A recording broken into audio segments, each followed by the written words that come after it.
All right, it is 6:30. We are going to get going. If you don't mind, will everyone please stand as we honor the men and women that have given the ultimate sacrifice?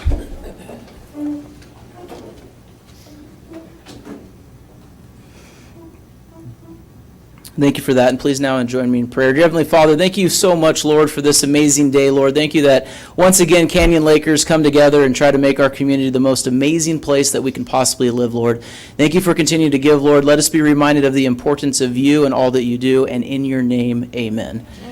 We do have a supervisor in the house, so Karen Spiegel's here, so I'm going to ask that she please leads us in the Pledge of Allegiance. You can't hide behind the wall. It doesn't work, or the pillar. I did try. You tried. Please join me in the 31 words that allow us the opportunity to gather here. And as we do, please think of those that have put their lives on the line, signed that blank check, and gave us our freedoms that we have.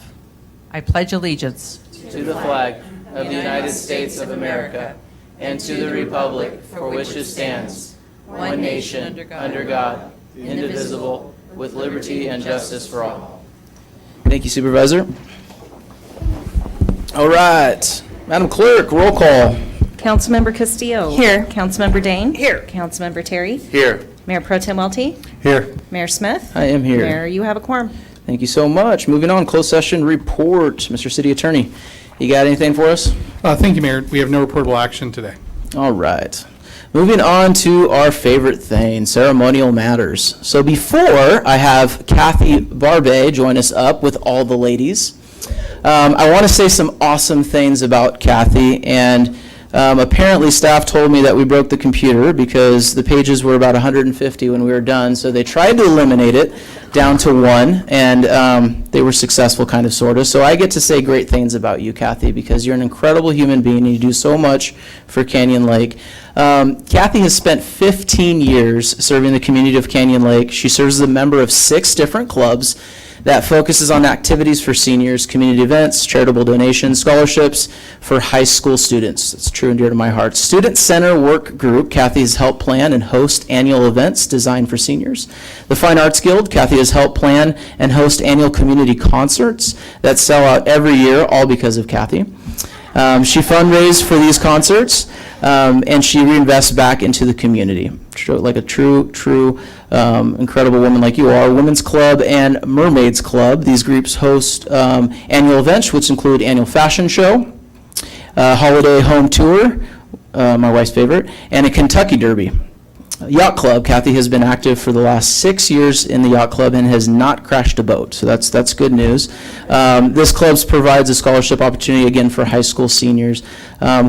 And obviously the Quilters Club, Kathy has been active for 15 years. It's incredible what you've done. Kathy is a vital member of the Canyon Lake community, positively impacting residents of all ages through her volunteer. And she was just recently recognized as the Senior Legacy Award with our supervisor, Karen Spiegel. So it's kind of your month. So thank you. If you don't mind, please join me up. We're going to take a little photo. And do you want to say a few words? Can I make you say a few words?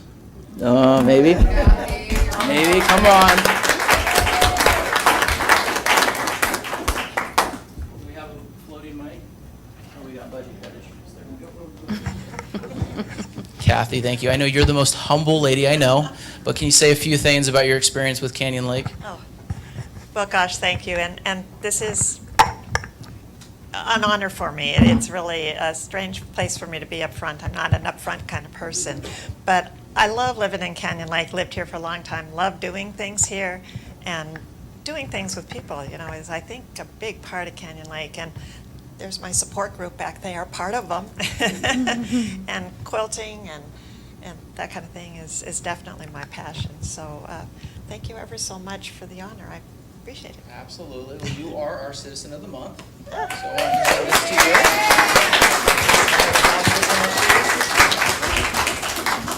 We're going to take a photo with Mike.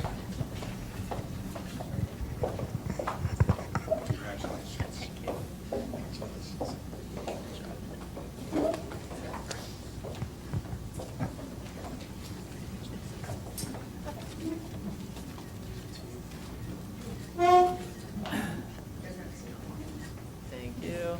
All right, everybody. everybody look this way. This is thank you. All right, you don't get to sit down. Oh, wait, Karen wants one too. Wait, gotta be done.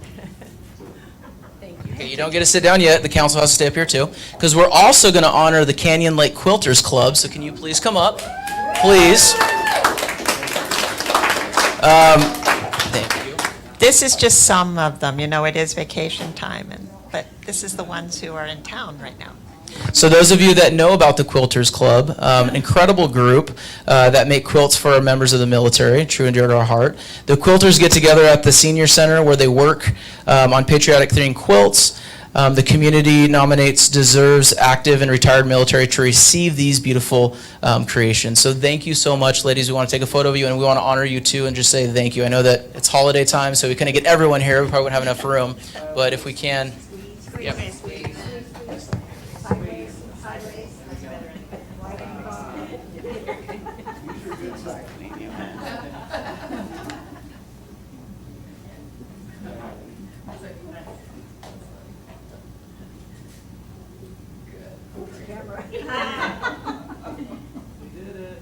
Thank you, One more. We're done. One more. All right, we did it.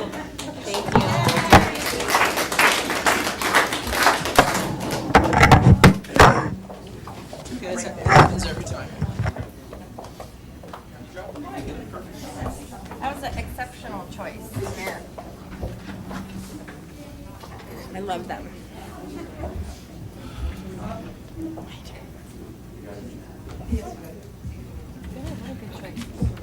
All right, thank you for that. All right, moving on to community reports. If it's okay with our awesome director, Darcy Burke, we're going to let the supervisor go first. Okay. I was going to ask you first because that's how we do it. Supervisor Karen Spiegel. See how we just slide you in? And I'm fine sitting there. Always want to make you wonder, but you had to ask what I was here for. Of course. They all thought they were getting in trouble tonight, but no. Not yet. I'm actually here looking for your support and advocacy on the Riverside County Women's Leadership Conference. I started this 12 years ago, so long before I was supervisor, and this has been a passion for me to bring women together and men. We do have men who attend this, because men can always learn as well as women do. And this is about not only those that are in leadership, but those that are looking for leadership, those that are in business. It started with the Corona Chamber of Commerce and the county working, city working together, and then we expanded it. And we are already over at 600 coming. We're looking at 1,000 as our goal. It's on September 14th. It is an awesome event of some very inspiring speakers, very diverse, and it gives the opportunity for networking. We have expo booths. We have different cities doing different portions of either sponsorship or collaboratively getting tickets, because for government rates is a little different than we've for the community, so we're giving you a lower price. I'll give you all this information. But I really want to encourage you to extend this out and share it with your community. It is really an awesome time of just a few hours on a Thursday morning, getting together, rubbing elbows with other people throughout the county. So that's all I'm here for, is to personally tell you this is a project of mine that I really encourage. I think we get a lot of growth and a lot of opportunities from this. So I'm hoping to count on you for sharing, and I'll leave these with Cheryl. Thank you. Information about it, so if each of you can learn more, and you can certainly call me. Interesting enough is the contact for the chamber is 951-CHAMBER, and their website is mychamber.org, and they can give you more information. And all of you know how to get a hold of me, so you certainly can call me too. Love it. Thank you, Supervisor. Appreciate that. Perfect. All right, moving on to Director Darcy Burke, EVMWD. The floor is yours. Thank you, Mayor, Council, staff, residents, guests. First, I wanted to thank the council members that came out to our brand launch. It was really great to see we actually had the city with the most representation, which always made me feel good. So thank you very much for that. Way to go. And I've had some question as why. I will tell you, we did a poll of all of our residents, and we serve about 177,000 people. And the majority of new residents thought we made flags. We're a flag manufacturer, so we kind of had to fix that. Last month at the end, we actually passed our budget, about $348 million for the next year. We did add about 17 new positions and another 2 the following year. And let me just kind of tell you why. For the last 15 years, we've grown 40%. We've not added 1 FTE. But when you get to 177,000 and you have $600 million in capital improvement projects, and you have repair and replacement, and you have 4,000 new homes coming just this next year, we really needed more hands on deck. And you can only be so efficient for so long without causing harm. And we really care about our employees, and we know that they provide first level public health and safety. So we wanted to make sure that they knew that when they needed help, we listened to them. And so we will be recruiting. So if you know of anybody that's interested in just about any part of our water district operations, from IT to public relations to wastewater, I know everybody's favorite, to drinking water, we'd love to have you join our team. Our regional plant, which is about $280 million, will kick off next month. It's a 4-year project. We'll actually double the capacity of wastewater. This is not something that we wanted to do right away. This is something we get to do right away because of compliance. So the Regional Water Quality Control Board let us know that when we reach a certain level of inflow into that system, and that includes rainwater, by the way, when you have rain events, that you get to expand. So the $280 million will get us in compliance and get us to the next level of growth. So whatever the city has planned, whatever that might be, we'd love to hear about it, which leads me into the Integrated Resources Management Plan. We've been working on that for about a year and a half. We are working with all of the cities and the county to identify projects that would require water or wastewater services. So we're trying to incorporate those so we can plan for them.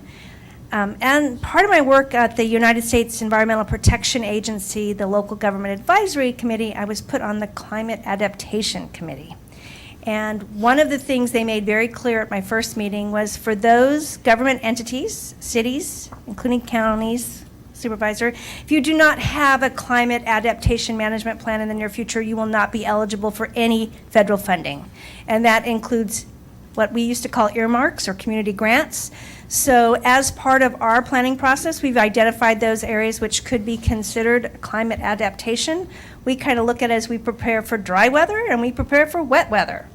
We prepare for both. But that is a climate-based plan, so we would then be eligible for funding, and literally one of the very few within the country that could already comply to that mandate. So when you're looking at planning, because I know that's what cities do, you just need to add that to your repertoire of things you get to invest in. And then my last thing, I just wanted to let everybody know, I know you're enjoying the high lake level. I've worked really hard to make sure that we have that, but I also know that it causes other issues. So if you're having things like you'd like to repair your seawall, and there are ways to do it without me calling to lower the lake, because as much as I'd like to think I have that power, I do not have the keys to open the valves. That's for everybody's health and safety, by the way. So we're going to have to deal with high lake levels from this point as far as we can tell. I've made some arrangements and worked really close with our staff and used the relationships I have at Metropolitan to make an agreement to keep that lake as full as possible for as long as possible. When we turn on that new water treatment plant, that's going to be anywhere from a $50 to $60 million investment. That's your investment for your community as well as our surrounding neighbors. I don't want it to be a stranded asset. I don't want to use it just when we are blessed with extra rain. I want to be able to turn it on and use it every day. And to do that, I have to keep the lake full. So I know that has caused some heartburn. I know the mayor and I heard from some people today, and Councilman Terry, of some things they would like us to do, whether that's feasible or possible or affordable. I can't answer that yet, Right. but I do understand there's consequences for doing the right thing. So I'm happy to answer any questions. Any questions? Council, everyone good? Good? Thank you, appreciate you. So you don't sell flags? We do not sell flags, but thank you for asking.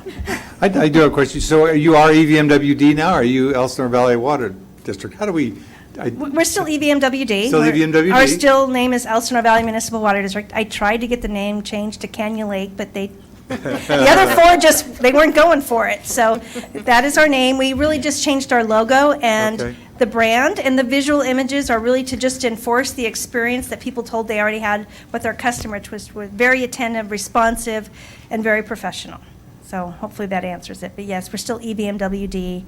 We are not a water department. We are actually a special district, but really we're the ones to call for water, wastewater services. Did that help? Director Burke, thank you so much. Thank you. Appreciate you. All right, moving on to our president, Bill Van Vliet of the Canyon Lake Properties Owners Association. Thank you for coming tonight. Thank you, Mayor Smith. We had fun on Monday. We were all there. Yes, appreciate that. So, council, staff, residents, thank you for this. As most of you know, we did have a board meeting on Monday. It was our largest board meeting ever. We had over 300 people there in attendance, both physically and online. Had about 200 in the room and 100 and some odd online, so it was good. And there was a pretty strong outcry from our community where they said, look, things have gotten, we're very concerned at how things are progressing with our community safety, and it's time for change. And so we see that really as a call to action.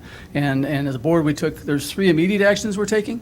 One is we're among our members, we're going to purge our permanent guest lists by August 31st, because people haven't done it. We haven't really refreshed those for 5 years, and I'm willing to bet most people have kind of forgotten about it. So we're going to refresh the permanent guest list for one.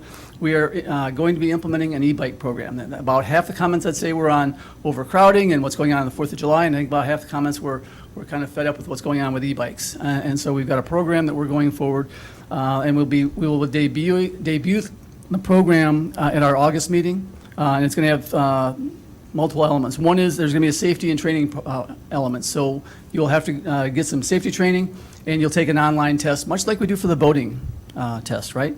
You'll have to register your vehicle, the e-bike. You'll have to have safety equipment that's required. And then we're going to increase our enforcement. We'll be adding some additional rules as well, and then increasing the enforcement. So that's going to be all part of our e-bike program. More to come in the next month overall. And then we're having the workshop. There's a workshop that is going to be a joint workshop with the city. I appreciate your participation. We'll have, it's open to all residents, and so please come out. And it's going to be, in the board meeting, we got feedback from the residents, but we are not able to engage in the dialogue. So the purpose of a workshop is we can have that dialogue and ask questions and kind of have a two-way discussion about it. So we want to have that discussion. We're encouraging people to come out. Thank you for participating with the city. We're going to have the sheriff's organization. We're going to have the fire department. So all of our resources that help protect our community will be there. And so thank you for your partnership and help in that. The other thing we did at our, kind of the major thing we did in our board meeting is with our new board, we rolled out our goals and objectives for the next year. And we've got 5 major goals. One is we want to increase our financial and fiscal responsibility. We want to complete our projects within the commitments that we make, both cost and schedule. We are committed to enhancing our community security. We are working to repair and improve our relationships with both the water district and with the city, and we are trying to increase our community engagement. So those are our 5 objectives. Now, as I look at you in you're all here in your nice business attire. I need to ask for forgiveness in showing up in this thing. I got to tell you, I just came back out of a training session. We have a big competition this weekend coming up. I'll tell you, we're not very worried about the first competitor that we're facing, because I've heard they've never won a cornhole match before, but I am somewhat concerned about the fire department. I hear they are pretty strong. So Yep. Anyway, we had to be out there, there's heat, we had to deal with the heat, but I got to also, I want to tell you, and the things, it must be true because I found it on social media. It's got to be true then. On one of the pages, I hear that Mayor Smith is going to show up in a thong. Oh, don't. That's already started? Oh, thongs. My 5-year-old's not supposed to be on social media. Oh, boy. Anyway, any questions for the POA? Any questions? No? Thanks so much. See you this weekend. Thank you. Appreciate you. All right, no more thongs. Canyon Lake Chamber of Commerce President John Grande, please come up and talk about everything and anything but bathing suit attire. That's going to be a tough act to follow. Yep. Mr. Mayor, Mayor Pro Tem, council members, city staff, and everyone else. Once again, I'm thrilled to be here. Be very brief. First, I want to talk a few things that have gone on within the last few weeks or so. On June 29th, there was a mega mixer, which are all the chambers in the area. I was down in want to say Murrieta, no, Temecula, sorry. And it was a great opportunity to meet other chambers, other businesses. We even got a few new members out of it, so we were thrilled to be there. And on 6/5, we had our, which was last Wednesday, our monthly business roundtable meeting. The lesson I learned is that July 5th is very similar to New Year's Day, where a lot of people are not willing to wake up to make a 7:15 a.m. appointment. But those who that came, we're thrilled that you were there. This is a monthly meeting that is gaining some traction, and our members are seeing some value.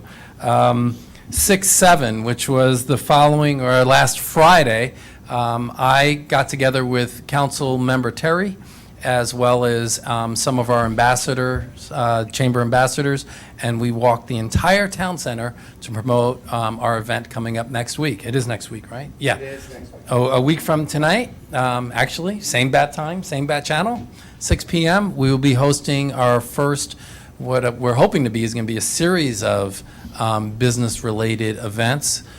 This event is going to be focusing on social media. We're going to have a panel of, was it 9 panelists?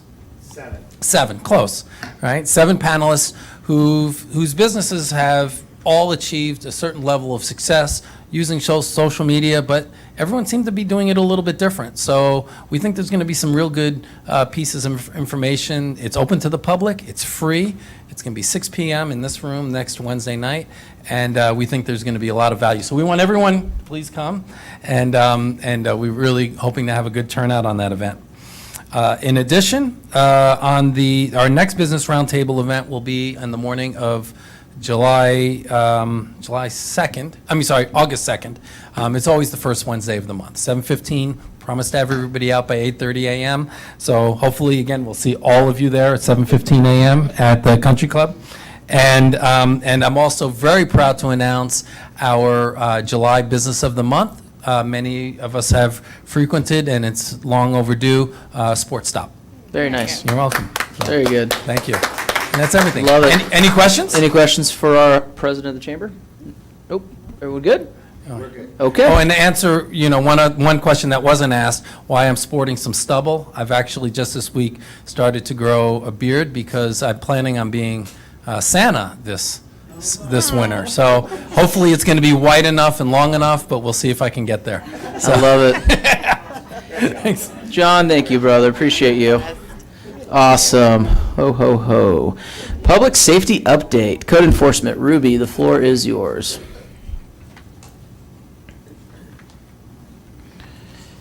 Good evening, Mayor, Mayor Pro Tem, council members, and staff. So my activity report for the month of June, we issued 2 notices of violation for unpermitted construction, 5 overgrown weed violations, 5 notices were issued towards that, 2 on Rower Canyon Road, and 3 inside the community. On our BLM, we issued 1 citation, 15 motorized vehicles on BLM were giving verbal warnings, and we did find 1 fresh fire pit that we kind of just added water so that it wouldn't spark up with this heat. 1 notice of violation for an abandoned vehicle. 0 short-term rentals were found in the month of May. And down to our business license, we have a total of 1,071 current business licenses. 3 new ones, commercial businesses registered for the month of June, 8 home occupations, 14 new out of cities, and 34 renewals. And down to our residential rental, we have a total of 321 rental registrations, 287 rentals are active and current, 34 still require renewal, and 6 inspections were conducted for the month of June. That's it. Awesome. Any questions? What was there just a change in the short-term rentals? Because I think in the last month or something, there was maybe 1 or 2 that popped up. They were able to. Last month was 1, and Okay. so we got that one into compliance. It's no longer, at least that we can see, on any of the websites, and we just continue to monitor those websites. Great job. Ruby, how is folks calling you directly? Are you getting them on social media? Are you getting them via email? For short-term rentals? Yeah. How they're contacting us? Mhm. We're sending out notice of violations, and yes, then they contact us. Okay. And how's that conversation been going? Not bad. They Is just it want to more know of just what an they need. educational Yeah, side? they They just didn't- want to know what they need to do to comply. Perfect. So either they remove it and come in and register to do the 30-day Right. minimum. Right. Or they just completely don't do it at all. And what about residents contacting you for complaints? How is that going? Honestly, I haven't received any Okay. in a while. So it's just what code enforcement's It's just finding what we're then? doing, and Okay, so finding. it's, okay, perfect. I have a question. Yes. If someone suspects, whether, even if it's not a complaint, but if someone suspects that there is a short-term rental, do they just contact code enforcement? They do, Okay. yes, and then we start looking into it. Perfect. Any other questions? Thank you. Thank you. Thank you, Ruby. Thank you, Ruby. Appreciate it. All right, Riverside County Sheriff's Department. Is Lieutenant Edwards here? He is. Mr. Edwards, how are you? Good. How are you? Good. Thank you for keeping us safe during the 4th. We heard you guys were busy. I was a little busy. Yep. For Having a little fourth, fun. Yep. Every day. I get it. Good evening, Mayor, Mayor Pro Tem, Council, staff. I do have your public safety report for June. We'll go over that first, and then we can go and look at some of the 4th of July stats. Cool. So for the month of June, we handled 486 calls. 7 were Part 1 crimes, 3 aggravated assaults, 1 burglary, 1 larceny theft, 1 motor vehicle theft, and 1 arson. Overall, we had 6 arrests. 1 were for DUI, 3 were for disorderly conduct, 1 was for resisting arrest, and 1 was for harassment. We issued 7 traffic parking cites, 14 traffic collisions. Our priority 1 response times were 7.5 minutes, and our priority 2 were 21.7 minutes. Any calls or any questions on that report? Any questions on June? Any questions? All right. Nope. Okay, the fun stuff, 4th of July. Yep. Okay, so we had, on the 4th of July, at various times throughout the day, we had 16 deputies that were in and out of the community for about 56 hours. We had 2 assigned to boat ops. We had them rotating between Happy Camp, Holiday Harbor, the Lodge, just doing regular patrols.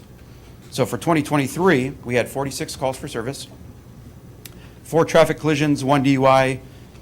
When I get into the fights and arguments, it could be anything from just a dispute or whatever that we get called to, but we had 4 of those and 5 fireworks calls.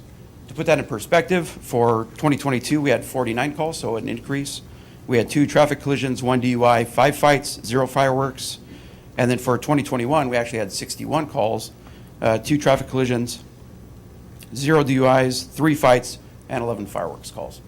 So overall, for the community, calls weren't that bad. On the 4th, I was asked a question from a constituent about arrests. Any arrests that took place on the 4th that you can report out on? Just the DUI. Okay. Yep.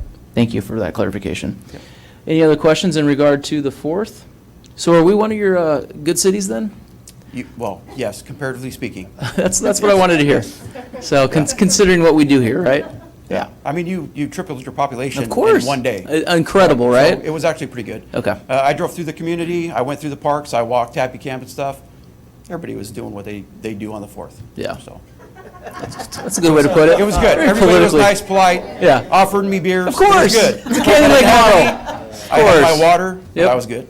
Yeah, so, I have a question. Were you able to cite anyone for the fireworks? not in this community, no. Okay. Okay. Then there was another report of a man with a gun call. Can you give us some There was, information it was about that? Holiday Harbor, they believe there was somebody with a gun, it was all secondhand information. It just happened to be during the fireworks show, which, when the Yeah. fireworks shows go off, even in Lake Elsinore, we get those calls where people believe that shots are fired when they were not. Right. So there was no evidence of that when we got there. Our deputies were already there at Holiday Harbor and Happy Camp, and so we couldn't substantiate that. Yeah. If there are residents, because I've heard from some of them that said that they have information, they should call Lake Elsinore Sheriff Station. Yes, they could. They could Okay. call the station, give us the information, and then we can go from there with it. Okay, Yeah. perfect. I wanted to let you know, I heard from a lot of residents that they were really grateful for the expanded presence. They Yeah. saw you. I spoke to the manager at the lodge. She said you guys were phenomenal to those patrons who were there, and I just really appreciate it. I want to say thank you. Thank you, I appreciate it. I had several calls as well, and just, I appreciate your guys' attitude. It was phenomenal. It was a holiday. You guys were working on a holiday, and you still had smiles and, saying no to beers and all that good stuff. Yeah. So, appreciate you, Yeah, honestly. Believe it or not, so what we did for a lot of those shifts were, we held over our watch 2 guys, which are our day shift guys. They held over. And then Wow. our Watch 1 graveyard guys, they came in early just so they could work this event. Yeah, So, really appreciate it. lots of sacrifice. Yeah, You're welcome. it's good to know. Anything All right, else? Lieutenant, any other questions? I just want to thank you for your visibility in the parks. I haven't gotten any complaints during the normal June period. I mean, it seems like your visibility is helping. Yeah, So- no, we're increasing it. We're addressing whatever concerns come in. Again, if you guys have anything, just let me know, and I'll pass it on to the deputies that are working. I know we were discussing vandalisms last city council meeting. I did pull the stats for the month of June. We only had 3. 3's way too many, but it's not bad comparatively speaking. Yeah. It doesn't seem like you're doing much when you get out and walk around a park, but the impact on the residents and the people in the park, I think is absolutely huge, so. That is the community Thank you for policing that. aspect. Yes. So, thank you. Thank you. Thank you, Lieutenant, appreciate it. All right, moving on. Canyon Lake Fire Department, Chief Latendresse, you're up. Good evening, Mr. Mayor, Mayor Pro Tem, City Council, City Staff, Jeff Latendresse, your Fire Chief, and I'm here to present our statistics for the month of June. There we go. Okay, for the month of June, we had 105 emergency responses. This is by far the busiest month we've had this year. It's our second busiest month since we've been in service. Last July was our busiest month, so we haven't obviously got the numbers for July of this year, but we are on track to have a very busy month this month as well. Of those 105 responses, 2 of them were fires, 84 were medical aids, 1 was a hazardous condition, 3 were service calls, 10 were good intent calls, and then 5 were false alarms, for a total of 105 responses. Our 2 fire responses was first a vehicle fire on June 17th. This occurred in the 29,000 block of Longhorn. Upon arrival of our firefighters, the vehicle was fully involved, and the cause of this fire is still under investigation from our side. The second fire was a structure fire on June 25th. It was in the 22,000 block of Canyon Lake Drive South. It was a small cooking fire involving a microwave oven, and the fire was confined to that microwave oven. Foil in the microwave, bad chicken.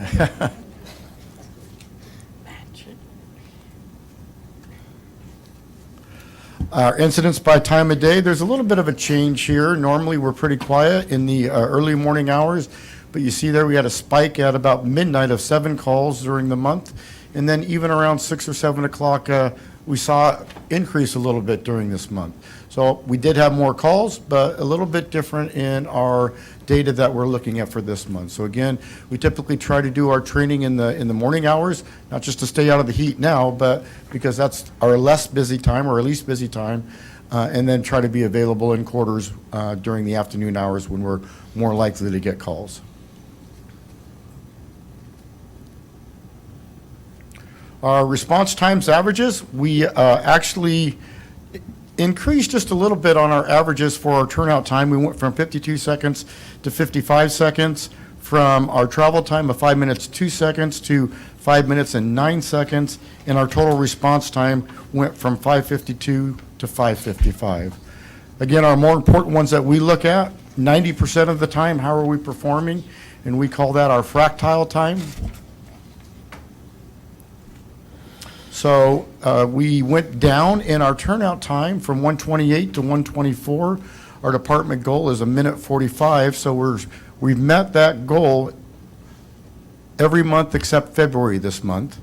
In our travel time, we had a little bit of an increase from 7:07 to 7:30, and our overall response time increased from 8:02 to 8:20. So we're a little bit above our goal, but travel time is something we can't control. It's where the call comes in. It's where we're at the time of the call, and it's our travel time to that call. As we look on a map, we can see that most of our calls this month were actually on the south side of the lake. So that's the furthest away from where the fire station is. And so we look at that, that's our longer travel distance as we have to get over to that side. And that makes a little bit of sense as we see our travel times increasing a little bit. During the month of June, automatic and mutual aid Canyon Lake engines responded to 14 incidents outside the city during the month of June. 14 of those were in Lake Elsinore, 3 were in Menifee, and again, we talk about this being their zip codes, not necessarily in the city limit proper. So far this year, we've responded to a total of 82 incidents outside the city, 63 in Lake Elsinore, 11 in Menifee, 1 in Paris, 4 in Good Hope, and 3 combined for Riverside City, March Air Reserve Base, and in Thermal, where our patrol went to a vegetation fire out there. As we look at the map, this is where we've responded to so far this year on our automatic and mutual aid outside the city. And again, it's a differentiation between automatic aid is really into the city of Lake Elsinore and a little bit into Menifee. Our mutual aid would then be outside of that area. So when we're heading out to the 215 and so forth, that is considered mutual aid as opposed to automatic aid. During the month of June, Riverside CAL FIRE responded a total of 16 times to assist us during the month of June. So far this year, CAL FIRE has responded 50 times into the city. So it's still fairly equitable. We're comfortable with the way it's working. Again, I would like to point out that these are incidents and not response units. So there is a difference in that number. And a detailed map showing where CAL FIRE has come in to assist us. And again, it's really all over the city. If we're on a call and that second call comes in, or it's an incident that requires multiple units, they have to back us up wherever that second call is. Training, it's not just easier, you're just getting better is what we like to tell the people.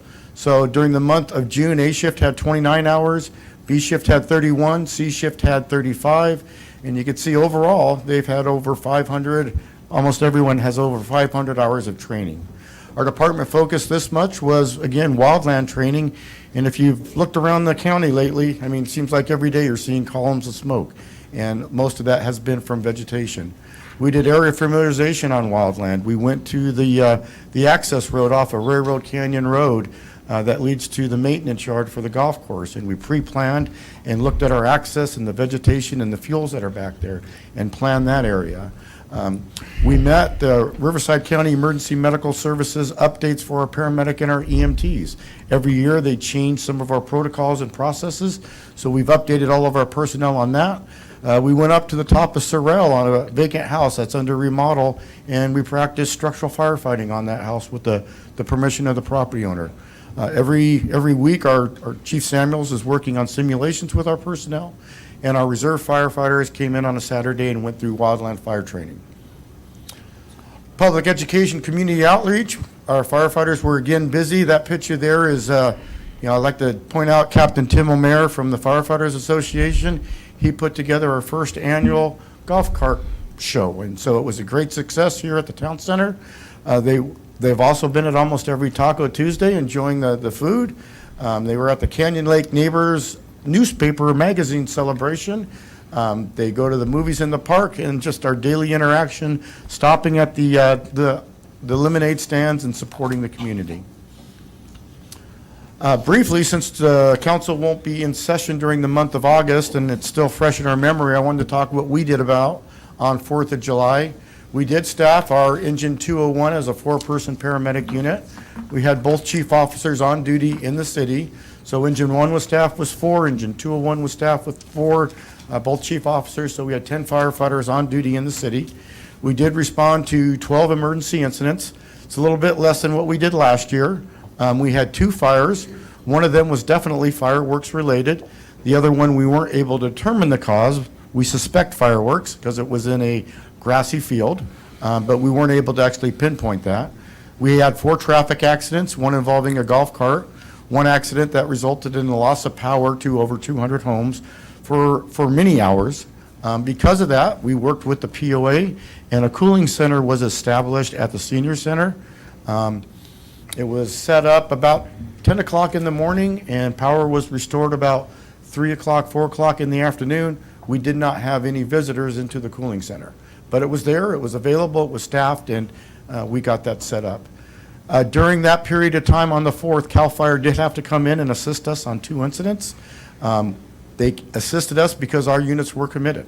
And so when we were busy, they had to come in and help out. And there were also several calls when Engine 1 was committed, that if 201 wasn't staffed, we would have had to call them in even more. So staffing Engine 201 definitely proved to be the smart move, the right move, and it's a move that we will continue to do. And during this time on the 4th, we did not respond to any request for assistance outside the city. So that concludes my presentation. I'd be happy to answer any questions. Very good, Chief. Any questions for our chief?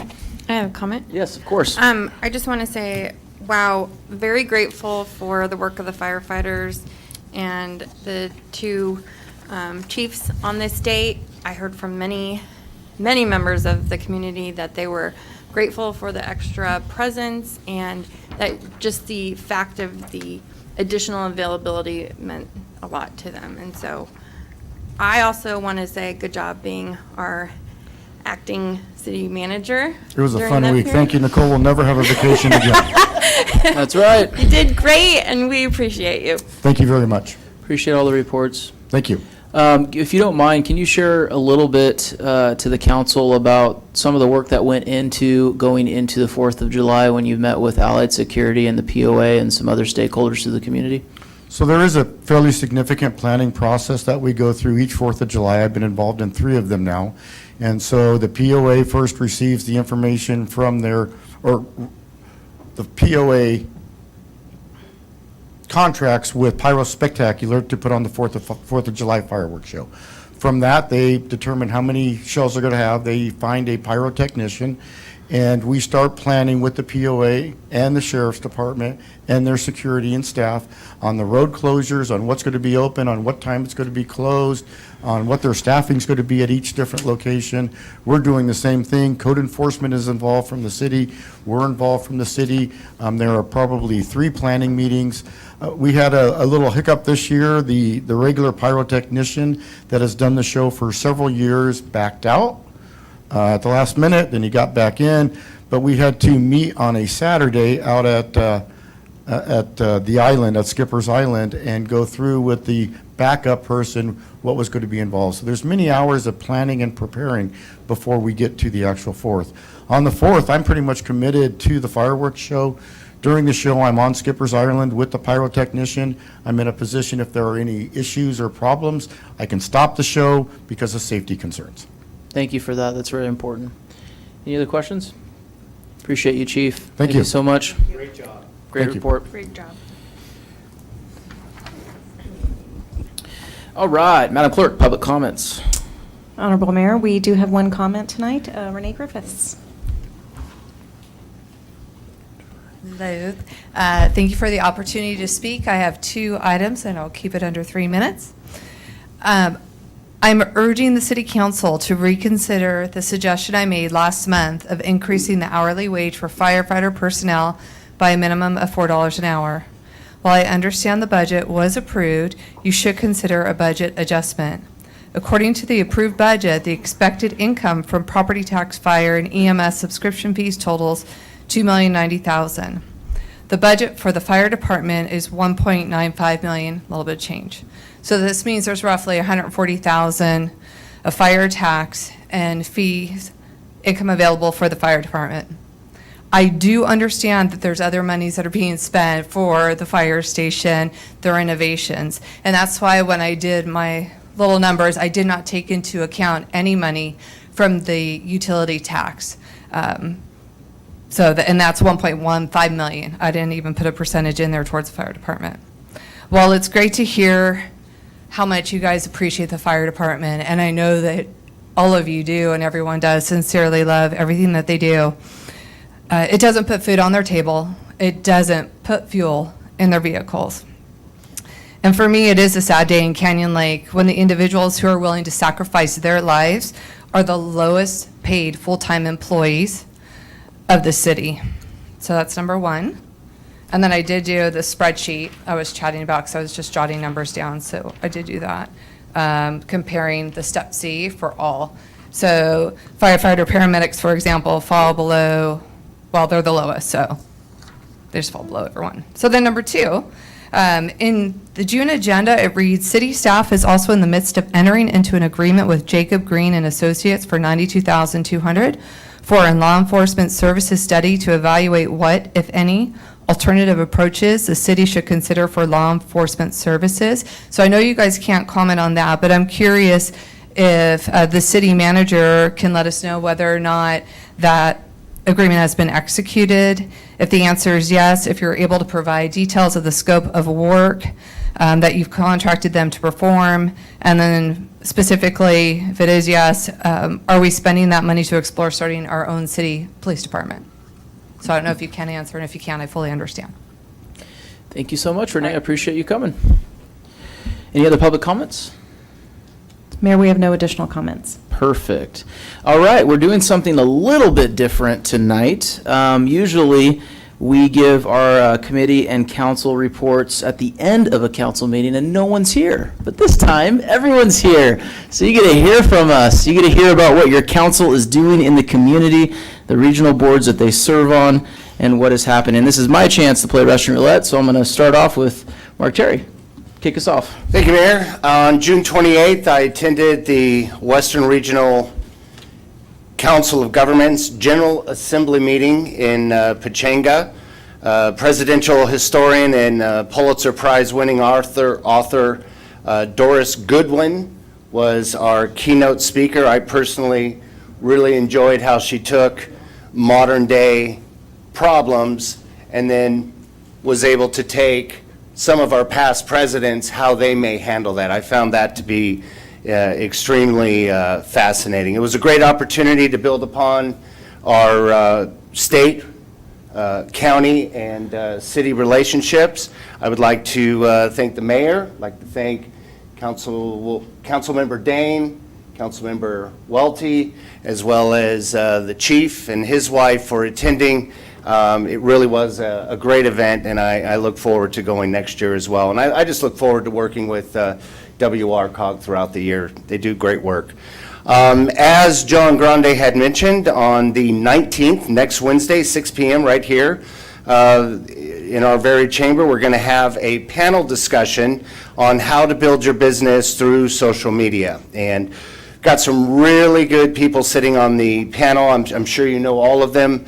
Ira Strickland from Legacy Realty, Aaron Adams, Home-Based Business from Queen of Travel, Tony Schwarzman of Canyon Lake Mobile for service businesses. We got Donna Ritchie from the Canyon Lake Insider, Amber Barton and Megan Contraman. They are going to be representing brick and mortar. As you know, they are the owners of Daisy Dukes. Kyle Battleson of Century 21, and Brian Hoffman of Hoffman Painting. And I've had the opportunity this week to speak with each one of them and kind of go over some of the questions and the subjects that they would like to discuss. And I will tell you this, each one of them has a different approach. And it will not be our intent to overwhelm you. We'll keep each panelist to about 5 minutes. So you're looking at about 35 to 40 minutes if I do my job correctly. And what we're really hoping is that businesses can take advantage of that and maybe get just one little nugget from each person. So really looking forward to that. And I thank John Grande and the Chamber. They have been a great partner in this endeavor. I want to, a little different here, I want to commend the people of Canyon Lake. In the 20 years that I've lived here, I have never seen a POA board meeting that had that many people attending. And I'm sure that the POA board was, looking at this and trying to figure out what was going to happen. But I think that our residents, they showed up with great suggestions, great concerns. And what I was really proud of them is, yes, they did have concerns, but they also shared suggestions about those concerns. And I also want to commend President Bill Van Vliet. I think you and your entire board did an excellent job on that night. You were considerate, you were respectful, you listened, and I know that there's a willingness to act upon the suggestions that you received that evening. And I did have an opportunity to speak to some of our residents, and I know that they were very pleased in the way that evening went. So Monday night, right? Monday night, we're having it's a workshop, public safety workshop. The mayor and I will be there, along with President Bill Van Vliet, Jeff Bill, and I'm not only inviting you, but I'm encouraging you to attend. Well That's done. it. Thank you. Good report. Councilwoman Casey Castillo, you're up. Okay, thank you. I want to remind the community that on Friday, this Friday, there is a dedication for Karen Bevan's bench. Yep.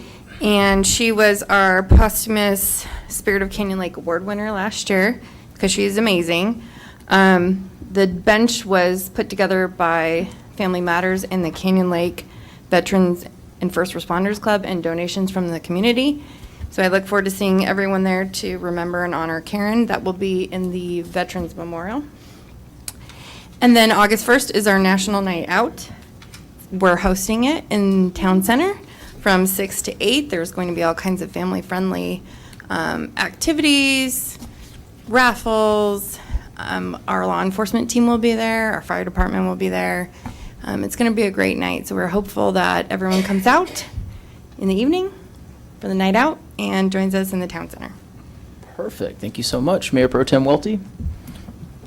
Okay, welcome, everyone. A quick discussion here. I have had a new kind of experience in my life I hadn't had for a couple of decades, and that's my 15-year-old got his permit. So now I am driving down the streets of Canyon Lake, and I am hyper aware of what's going on. So one of the things I want to stress is that we need to share the road.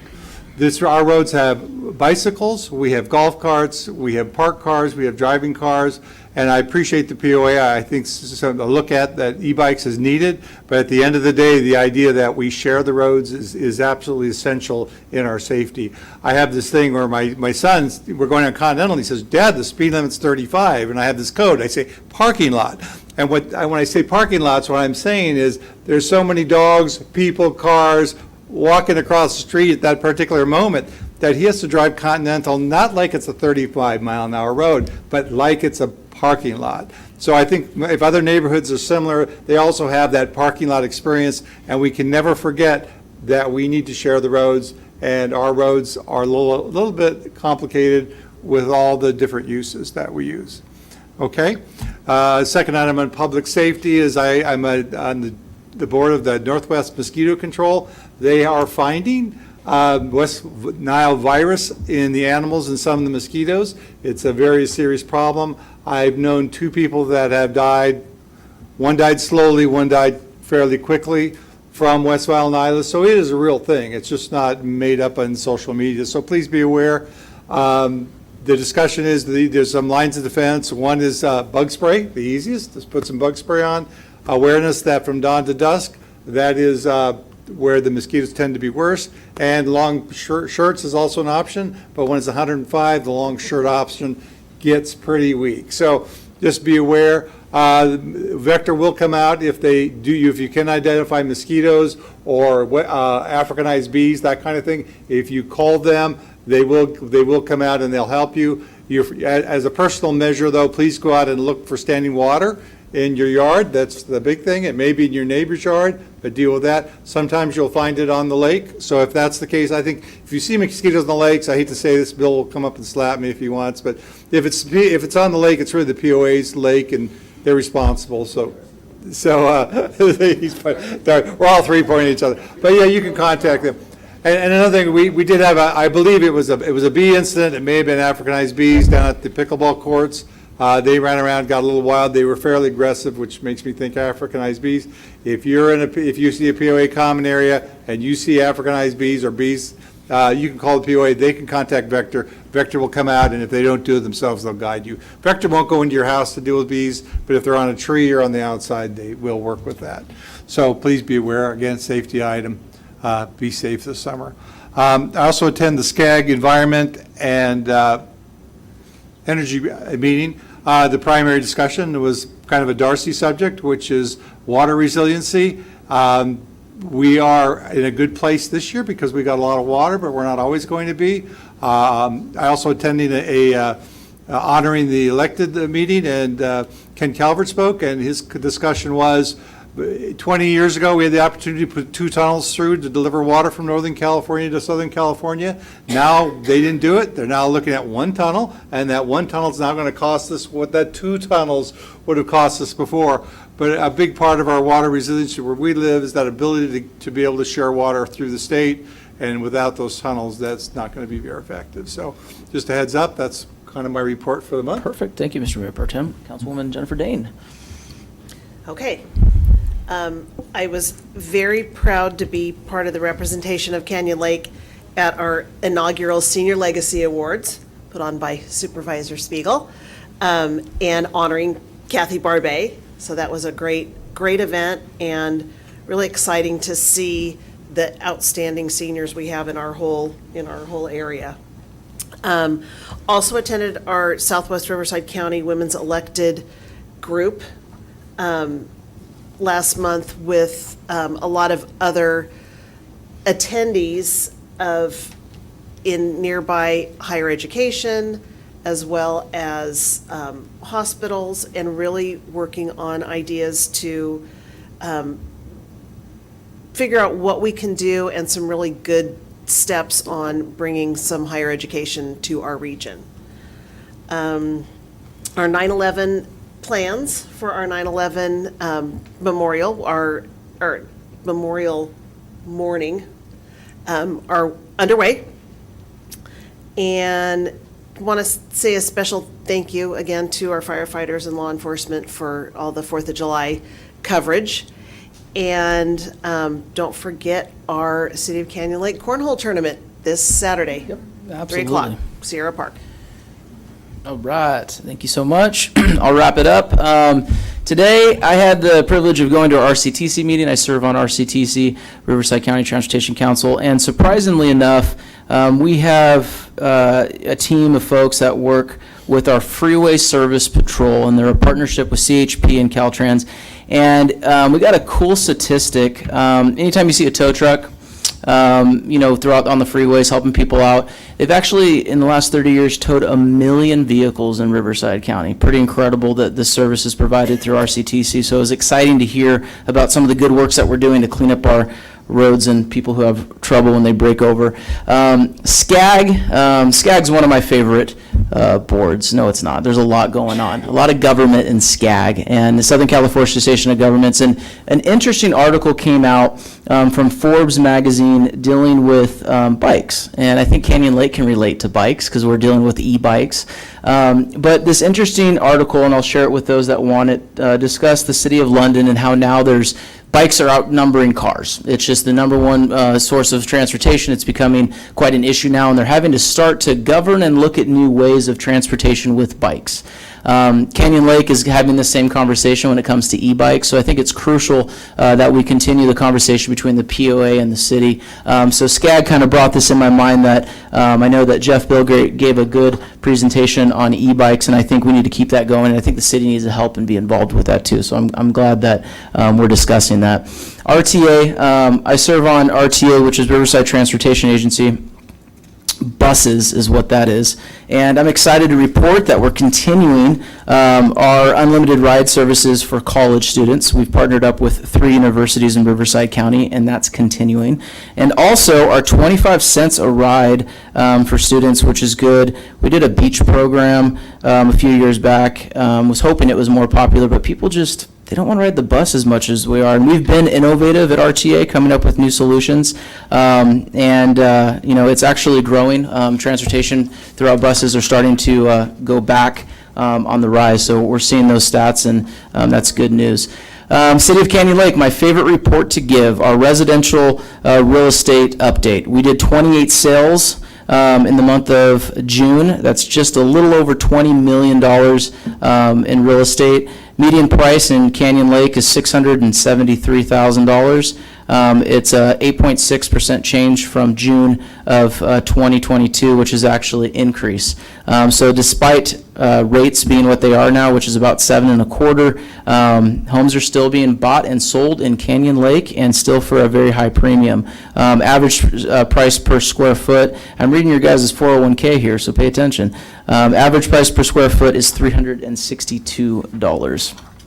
Last but not least, two events. Obviously, Casey already talked about the dedication ceremonial for Karen Bevins. I think that is so important. I have the flyer here so we can look at her awesome face. This is so good. I hope we can attend this. Those of you, we'll make this available on our social media page if we can. And of course, save the date for our City of Canyon Lake Cornhole Championship. So I want to give a shout out to Donna because she's helped put this together. And for me, this is so cool. This is Riverside County Sheriff's Department, the Canyon Lake Fire Department, the City of Canyon Lake, and of course the Canyon Lake POA, all coming together to play a little cornhole. As our president of the POA mentioned, I'm supposed to be wearing a certain outfit that I will not be wearing. But we are going to have a phenomenal time. So please come out and support Canyon Lake and have a good time throwing some stuff in the air. Other than that, that's our reports, and now we can move into our meeting. Are we ready? Council, good to go? Ready. Let's govern. Consent calendar. Anyone wanting to pull a consent item from the calendar? If not, I do need a motion and a second. I'll motion. Motion. Second. Oh, you extra completely. Oh, I did? No. I got a motion from Councilwoman Jennifer Dane, and I got a second from Mayor Pro Tem Welty. Does that work? I need a roll call vote. Councilmember Castillo? Aye. Councilmember Dane? Aye. Councilmember Terry? Aye. Mayor Pro Tem Welty? Aye. Mayor Smith? Aye. Passes 5-0. Awesome. Moving on, no pulled consent calendar items. Public hearing, we have none. Easy peasy for you, Mr. City Attorney. Business items, moving on. This is business item 5, receive and file, the Citizens Trust review of the City of Canyon Lake investments. Wow, we get some fancy stuff. Is this our swag?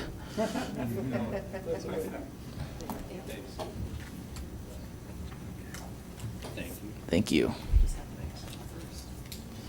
Yeah, exactly.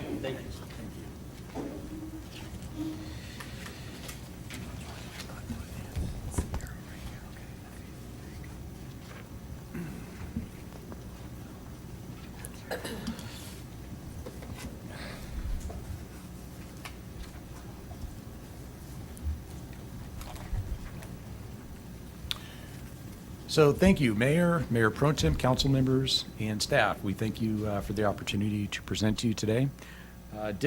My name is Steve Spare. I'm a portfolio manager and relationship manager on your account with Citizens Trust. With me is Dick McDonald, who is our director of fixed income, who you probably know. Dick told me to tell you that the bank cut my salary and I can't afford dress shoes, but that's actually not true. I injured my left foot and can't get it into a dress shoe, so I apologize for my foot attire.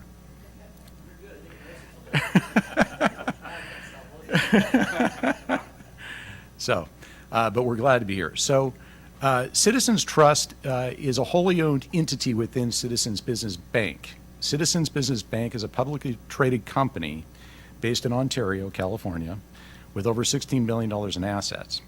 And I just wanted to talk about the financial strength very briefly regarding the bank, because as we all know, there have been some questions about the banking system and banks in particular over the past several months. So our philosophy is we are a very conservative bank. We pursue measured growth.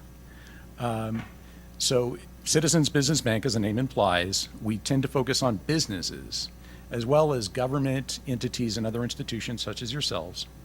And if you look at our business, 77% of our deposit base is in fact businesses.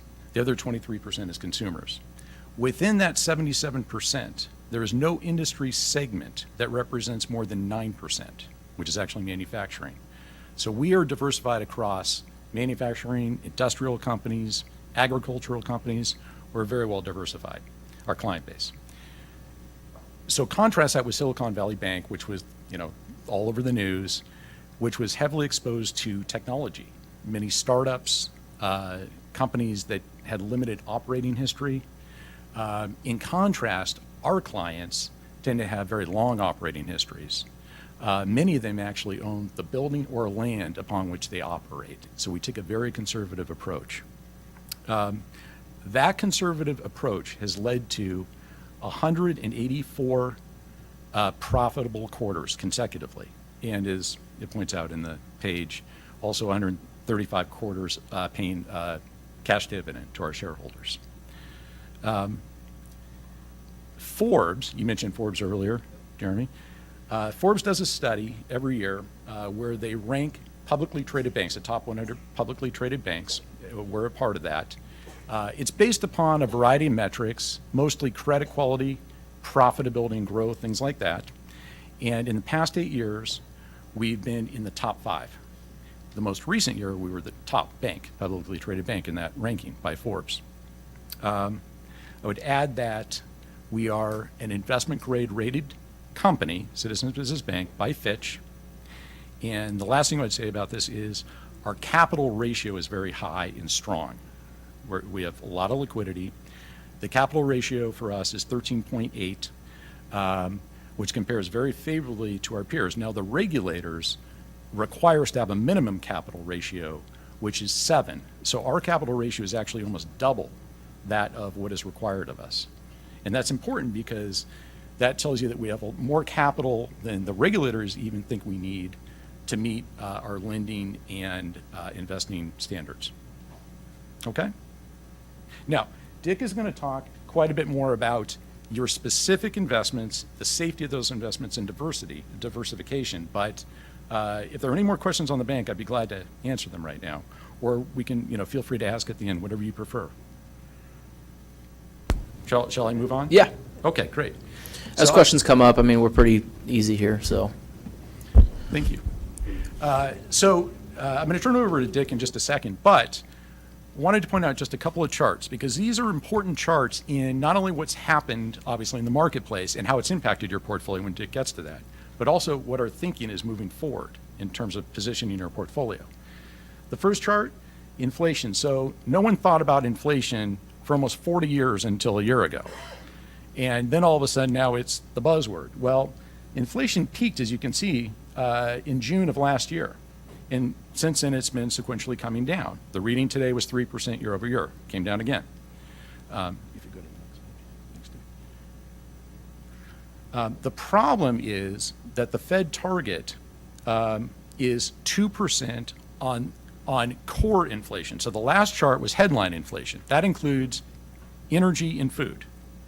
This chart excludes energy and food.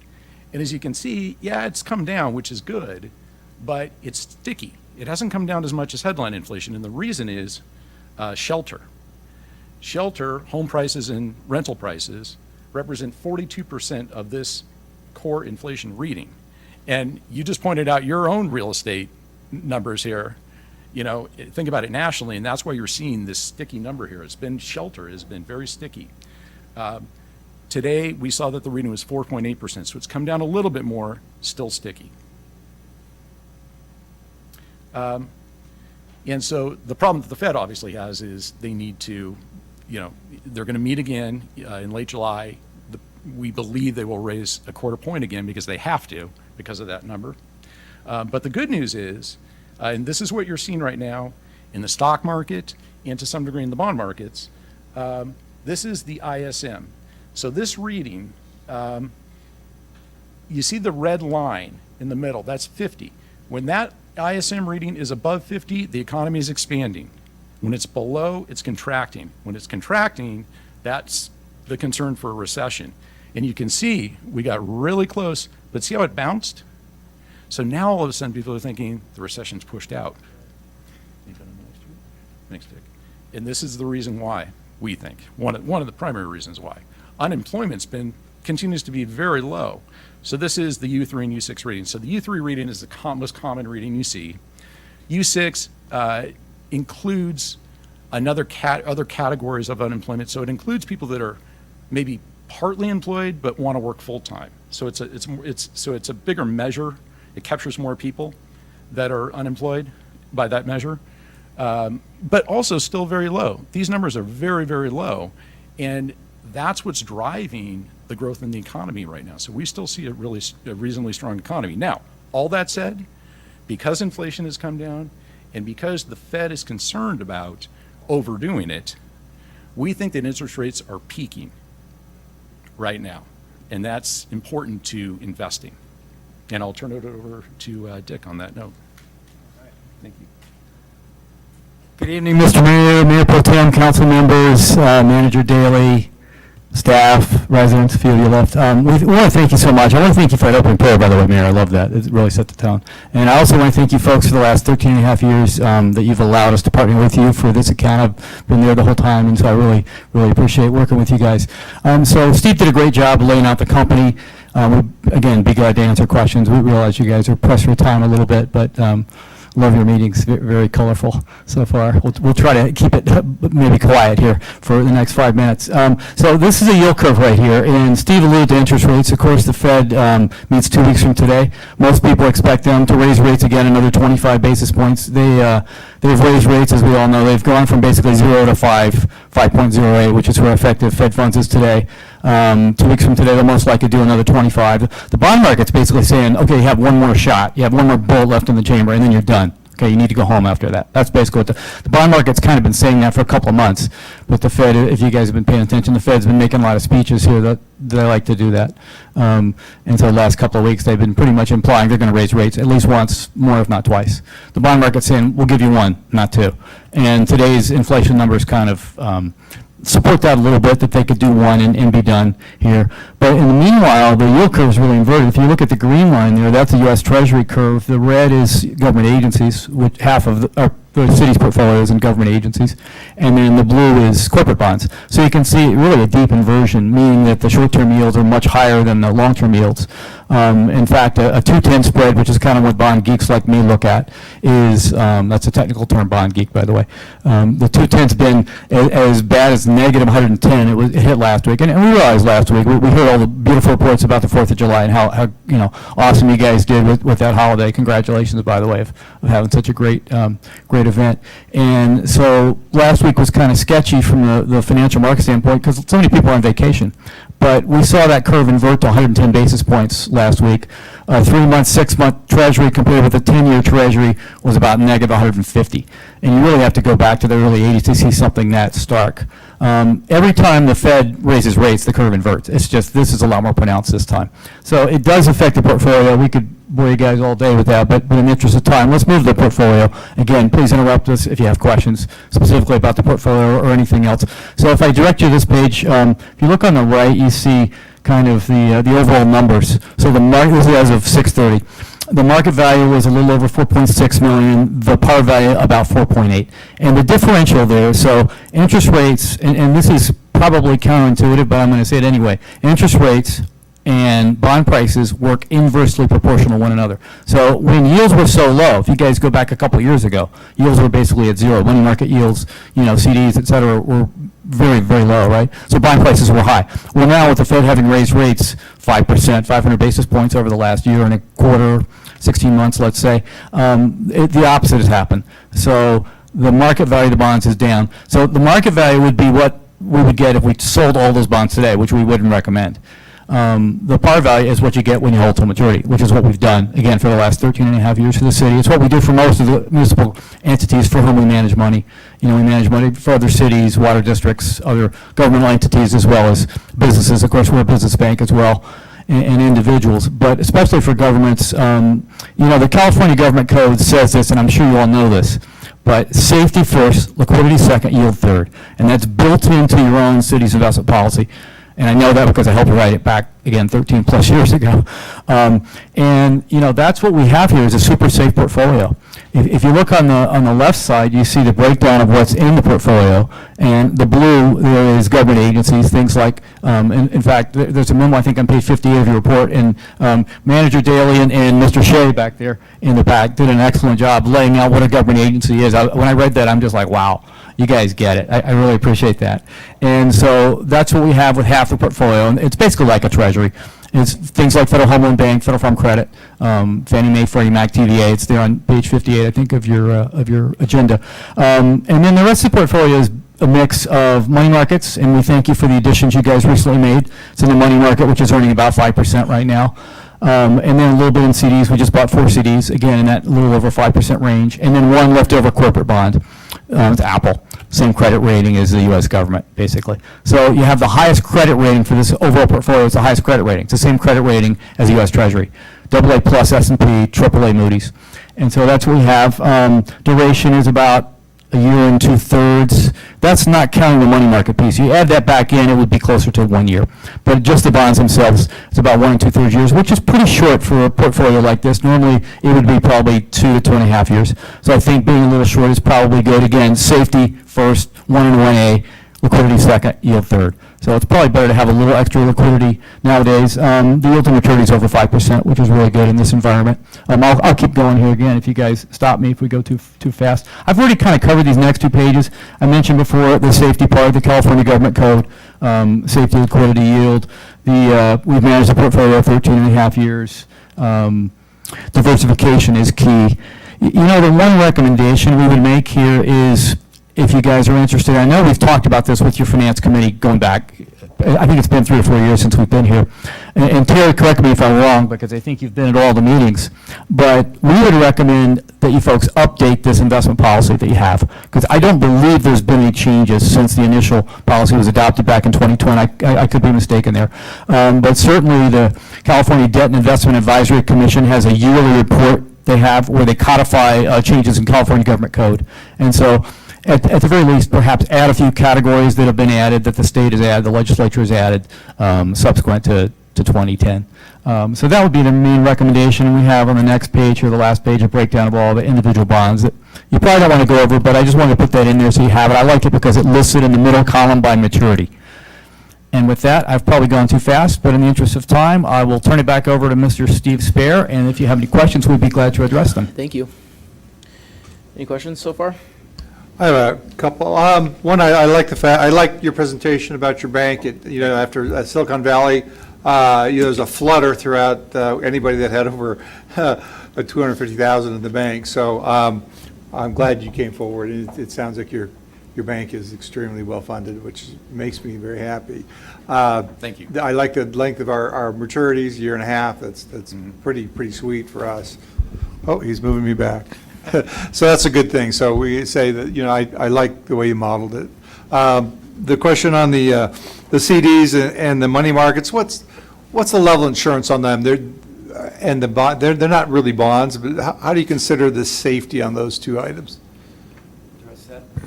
Mayor Pro Tem, I'll address that if I may. So I think your first question was on the money market piece, right? Yeah. Okay, so what you folks are invested in now on the money market piece is actually a AAA-rated money market fund, and we use BlackRock right now. We have other options, Federated, Fidelity, et cetera, but they're all AAA rated. The current one we use is about $150 billion in assets under management. In fact, I read a report today, the SEC, U.S. Securities and Exchange Commission, which of course has oversight of all of those entities, money market funds and all mutual funds. They're issuing new regulations. Like they just issued them today. They haven't taken effect yet, but they're going to tighten up those money market standards even more. And they made some changes back in the fall of 2016. So they're always making changes to try to make those funds a little bit safer. I believe they're already safe. We feel that the ones we have now are extremely safe. But we'd be glad to get you folks some more information, background on that, what they hold. The current one you have is a government fund. It's government obligations. So it's primarily in the government agencies, treasuries, and things like that. And then as far as CDs go, the 4 we bought and working in conjunction with Mr. Shea is all under the FDIC limit per issue. If you see there, and actually I'll go to the last page here. Let's see. There we go. Sorry. One more page back. There we are. Sorry. Okay, so if you look at toward the top there in the column, it says issuer. Steve's pointing there. It says Bank of the South and U.S. Bank. Those are 2 we bought, and they're both, again, just under the 250 limit, FDIC limit per institution. And then, so those were 1-year maturities, and then a little further down, 6, 9, 25 maturities. BMO Harris, which is Bank of Montreal, as well as Morgan Stanley Bank. So we have each of 4 at under $250 each. Yeah, really excellent. I'm really happy with it. Because you see a CD on a display, you're going, well, what does, that could be one bank for $4 million there, but you've effectively protected us, which I'm really pleased to see. So that's a good thing. It sounds good. I really appreciate your. I feel better now. Again, Silicon Valley hit. All of a sudden, a lot of these boards I belong to, there's a little bit of panic because we have over 250,000, and you hate to see half of that go away in a day. And well done. So thank you. Any other questions so far? And I just want to add that in working in conjunction with Manager Daley and Mr. Shea, they've been very helpful in helping us to get to that point. So we really appreciate their input on this, and we feel it's a collaborative effort. Well, if Mr. Shea was up here, it'd all be in Bitcoin, so we're trying to keep him aligned. So, any other questions? We good? I can't thank you enough for bringing this forward. It's good to see this. I agree with you. I would direct staff that we need to update some of our stuff internally just so we're having the conversation. I think that's important. So it's good direction. I think we need to take it up. Because you said, I think it's been, 3 or 4 years? Well, it's been 3 or 4 years since we've been here, and the last time was to the Finance Committee, but I don't think you folks have updated the policy, and again, correct me if I'm wrong, but we'd be glad to work with your staff to help do that if that's helpful. I think if it's the consensus of the council, I think that should just be a no-brainer.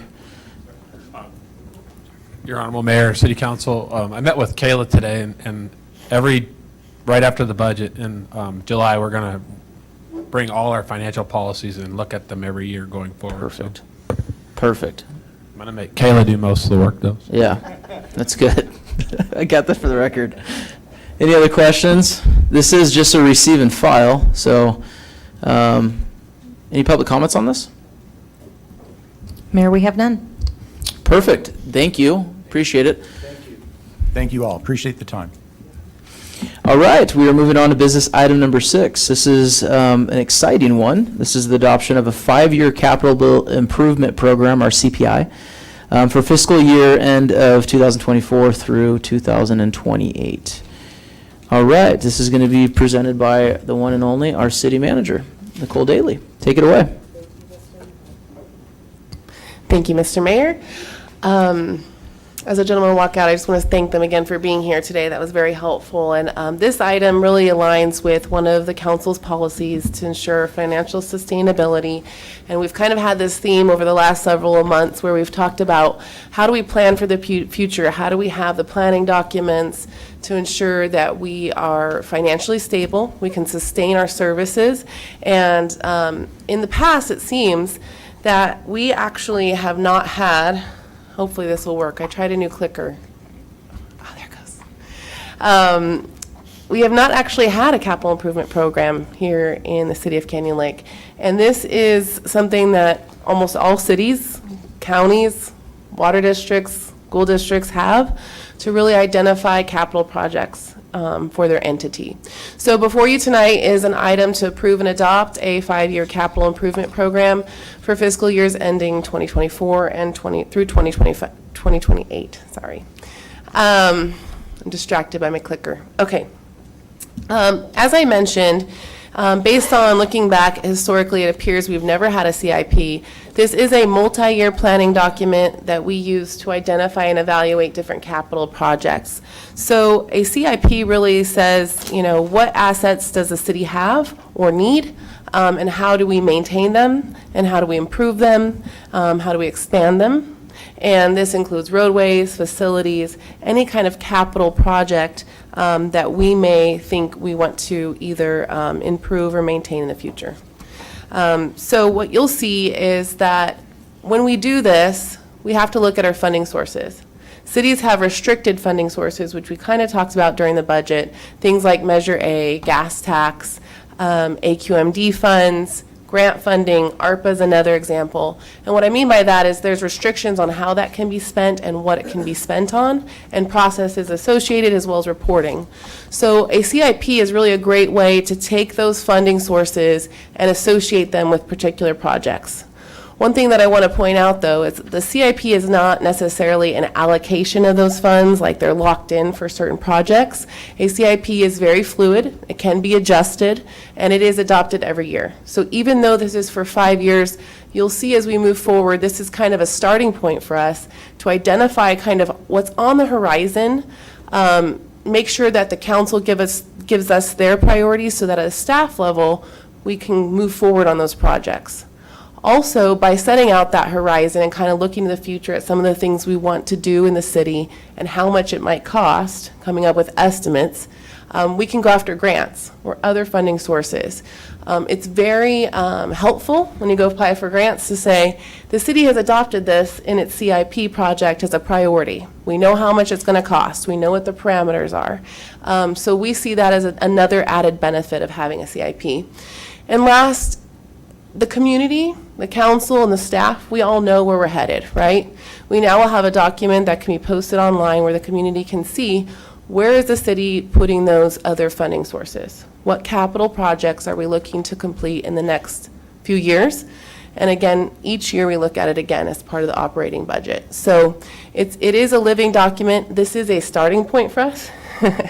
I want to take a moment and thank staff as well as Interwest. I know we have one of our representatives here, Stuart from Interwest. He stuck around all night, so thank you. Interwest really helped us bring this document together, so we appreciate their support, but also staff. Each of the managers provided their input into capital projects, and of course, several conversations with each of you led to the projects we've suggested here.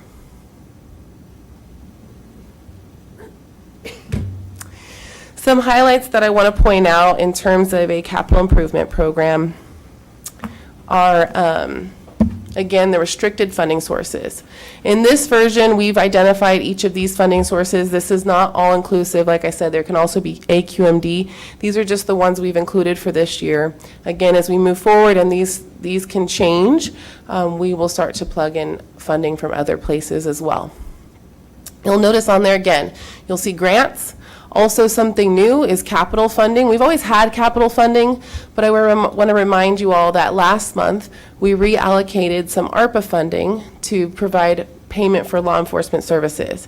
In exchange, we moved that savings into a capital fund to use for capital projects. In this first CIP, we've identified 8 different projects. 3 of them are for roadways and 5 are for facilities.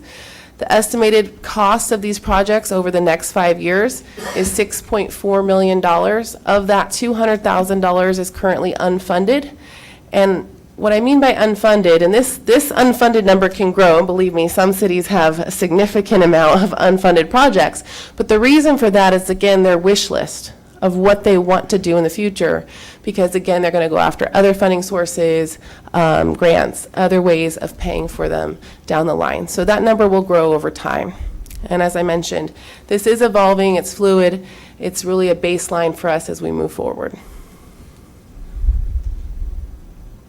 I think I'm pointing the wrong way. I have to point at Mike, not the TV. Mike's nodding, okay. The first project on our list, and you'll see in the plan, is the Railroad Canyon Road Corridor Safety Improvement Projects. As you all know, in March of this year, the city was awarded a $1.2 million Highway Safety Improvement Program grant from Caltrans. This is the first of its kind for us here in Canyon Lake, and this was based on a local road safety plan that the city council had the wisdom to go out and do, and was completed. It identified several safety parameters for Railroad Canyon Road. One of the things you'll notice is that the total project cost on this is $1.6 million, which is what we're estimating. That is above and beyond that $1.2 million, but this takes into consideration the full local road safety plan to ensure we try to incorporate all of the components of that plan. As we've seen in recent months, Railroad Canyon does have significant safety concerns. We're very excited about this project. The CIP does show you that our intention is to try to fund and complete this project over the next 2 fiscal years. So we are in the process of working with Caltrans to get all our ducks in the row, and Interwest is as eager as us to get started, so we're going to move as quickly as we possibly can on this project.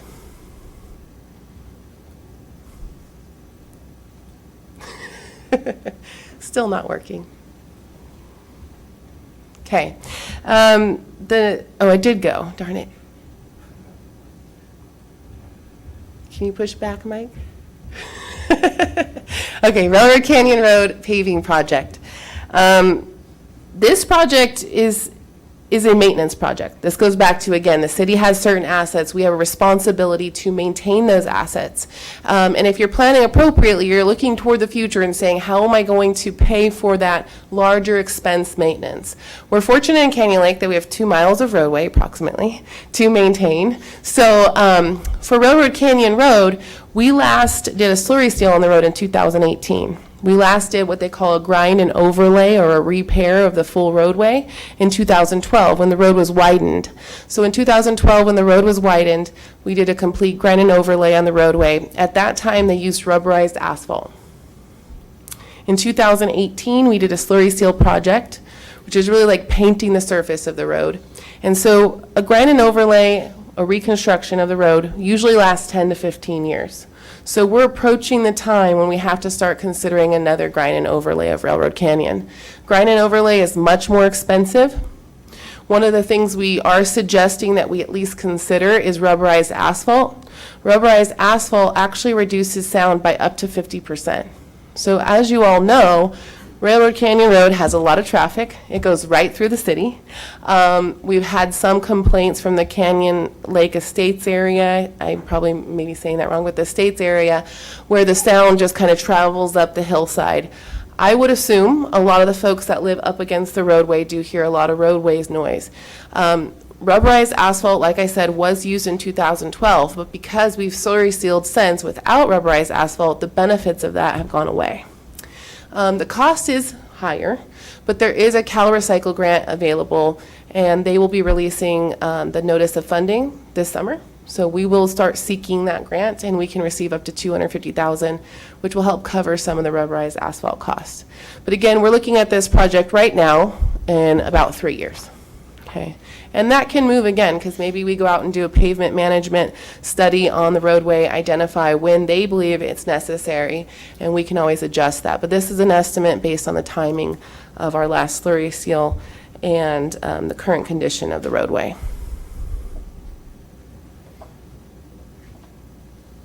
Active transportation plan.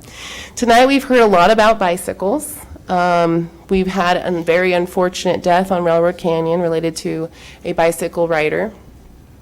And this is a very important project. Active transportation plans basically look at all your pedestrian pathways and help identify projects, capital projects, and other methods to create dedicated, safer pathways.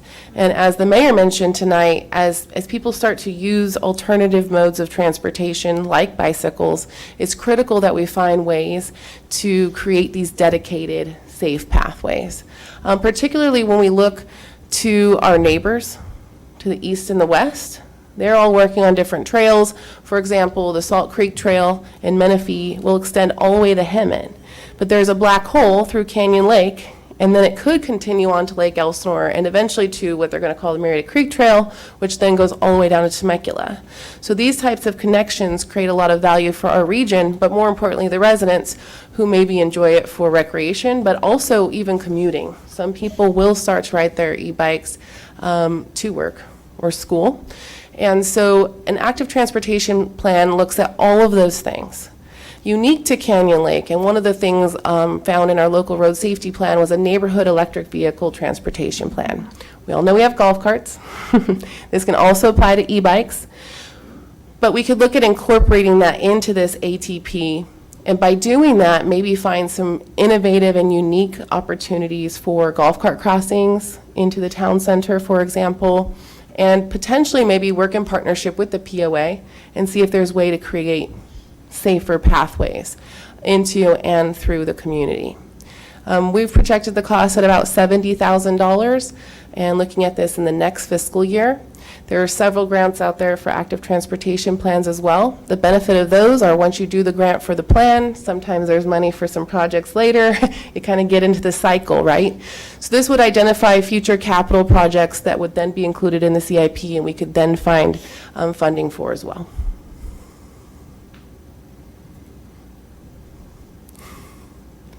City Hall and council chamber renovations. So when ARPA was received and initially adopted by the City Council, the funding options, we had about $1.2 million allocated toward a council chambers and closed session room. We started having conversations with each of you and staff about the best use of those funds to benefit the city and the community as a whole. What we found is in 2022, under the wisdom of Mr. Mike Borja, the city purchased the building next door to City Hall. And currently that building is empty. And at the same time, the city is currently renting an administrative office area. So what we suggested is that, and I think we all are on board for, is to move forward with a master plan and design that combines these two units and create a more comprehensive city hall where all staff is brought back together into one location, developing a very nice council chambers and closed session room, and utilizing and maximizing those funds for multiple uses. We have engaged an architect to assist in this endeavor. They are looking at the infrastructure of the building. They're going to look at the plumbing, the electrical connections, what walls can be taken out, structural components that have to be kept into consideration. And from that, we'll come up with some conceptual designs, multiple of them, that would ultimately come to the city council, could also be shared with the community if you so wish. And we'll look at various things like ADA enhancements, conference rooms, community rooms, staff offices, technology improvements, state-of-the-art audio and visual broadcast equipment, energy efficient infrastructure, file storage areas, etc. So many, many components can go into this design. Cheryl's going to take the lead on this. She's been doing a great job so far. I think it's going to be a lot of fun. We look forward to trying to create a professional place, a professional chambers, but more importantly, a functioning city hall that best serves the community as well. And I do want to point out on that the City Hall project, again, was going to be funded by ARPA, but we moved those funds to pay for law enforcement. So again, those funds went into capital, and that's why you see the capital fund in the CIP. We then have the Railroad Canyon Road Painting Improvement Project. So this is underway. It started this week. It's only going to take about 3 weeks to complete. This is the painting of all our boundary walls, traffic signals, light poles, utility boxes, bollards. We're working in partnership with RTA, SCE, Elsinore Valley Municipal Water District, and Eastern to make sure everything's spruced up, basically, along Railroad Canyon Road. About 100,000 people commute down Railroad Canyon Road every single day. So this is our entryway into and out of the community, and so it's important that it looks good. I mean, it really does set the tone for our community. We're excited about this project. This project is being funded by Measure A funds, which is gas tax through the County of Riverside. Next is our lease building, which is, I can't remember, 315 something 2. I can't remember the address right now. Thank you, 31542. This is our lease building. You can see on the map there where it's located in the town center. The city purchased this building a couple of years ago. We've done several improvements to it so far just to bring it up to standard. We have some remaining improvements to complete, some minor aesthetic improvements. And our intent here is to bring it to a place where we can establish longer-term leases and ensure we're recovering our costs on the building. It is a longer-term investment for the city. There is more work that can be done on this building, so we will keep that in mind as we move forward, as we find additional funding sources. And previously, those funds were approved through ARPA. And our fire station, or hopefully soon-to-be fire station, we've been working with the POA very closely on the acquisition of the station. In recent years, we've made significant, well, somewhat significant improvements to the station. It is 40 years old. There are other improvements that continue to need to be made. Just like the City Hall, we've taken the approach of trying to put some funding towards an actual master plan design for the station. Like City Hall, by doing that, it is a little bit more expensive up front, but what's critically important about it is it creates a phased approach to bringing those capital improvements over time. and identifying how much it's going to cost, then going after the funding if we can somewhere, potentially grants, for example. And it allows us to do it the way I like to say, the right way, so that you're not doing things to the fire station, for example, that then you would go in and rip out 2 years later or 5 years later. So it's really maximizing our funds to be more proactive and looking toward the future. We're really excited about this project. There are some lingering ARPA funding projects that we have for the fire station that will be completed as part of the CIP project as well, including painting the outside, lighting, flooring, etc. We've already completed the bay doors and several other significant improvements, remodeling the bathrooms.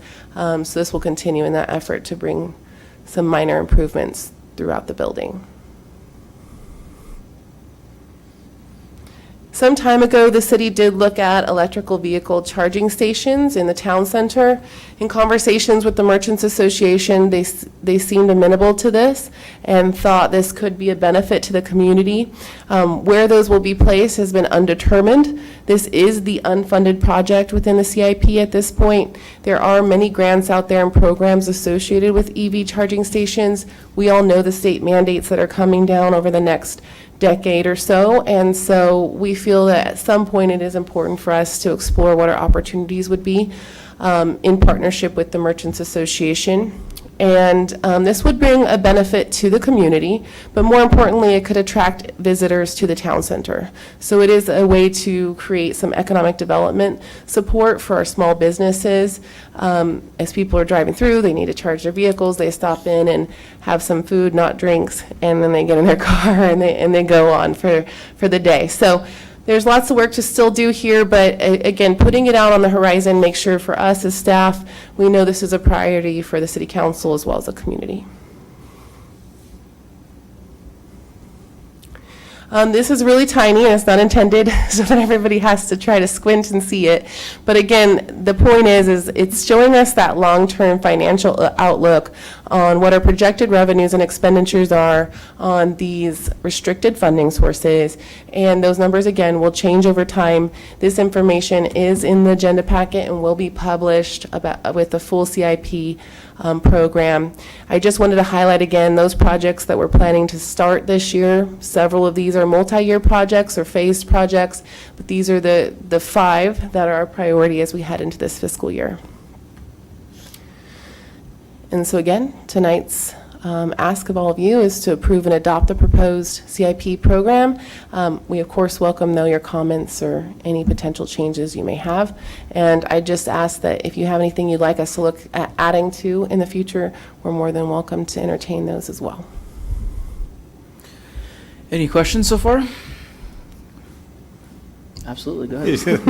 I have some comments. I just want to, express that our plan in the city world is the direction we head in. It isn't a concrete goal. And one of the reasons that creates such a flexible 5-year plan is our funding sources are a little erratic. We could be going down and a project that's due to be done in 4 years, suddenly there's a grant available next year if we get it done in 2 years. And believe me, when we can get significant grant money to cover our expenses, we are going to move that project ahead, and vice versa. We may find a grant that's available, and we can get that money in 3 years, say, and it was scheduled for this year. Relatively, we will adjust to additional funding.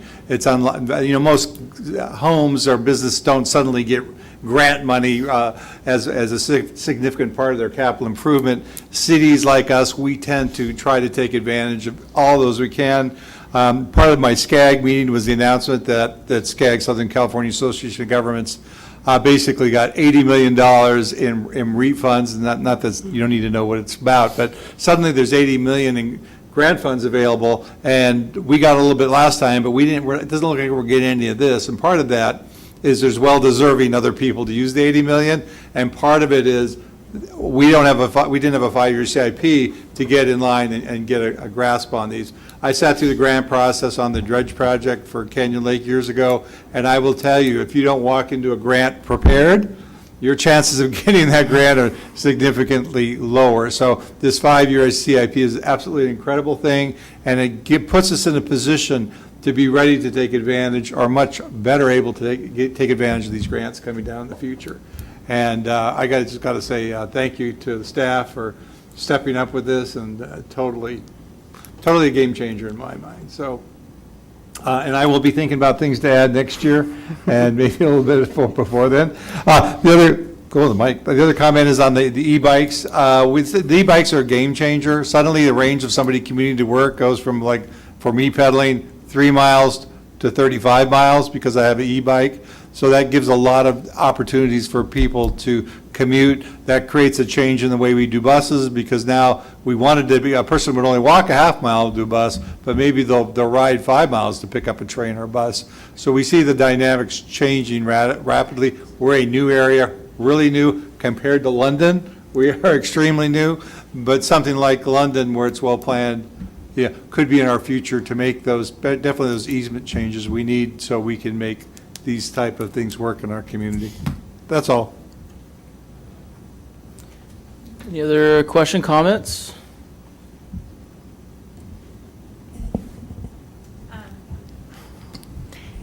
May I speak? Absolutely.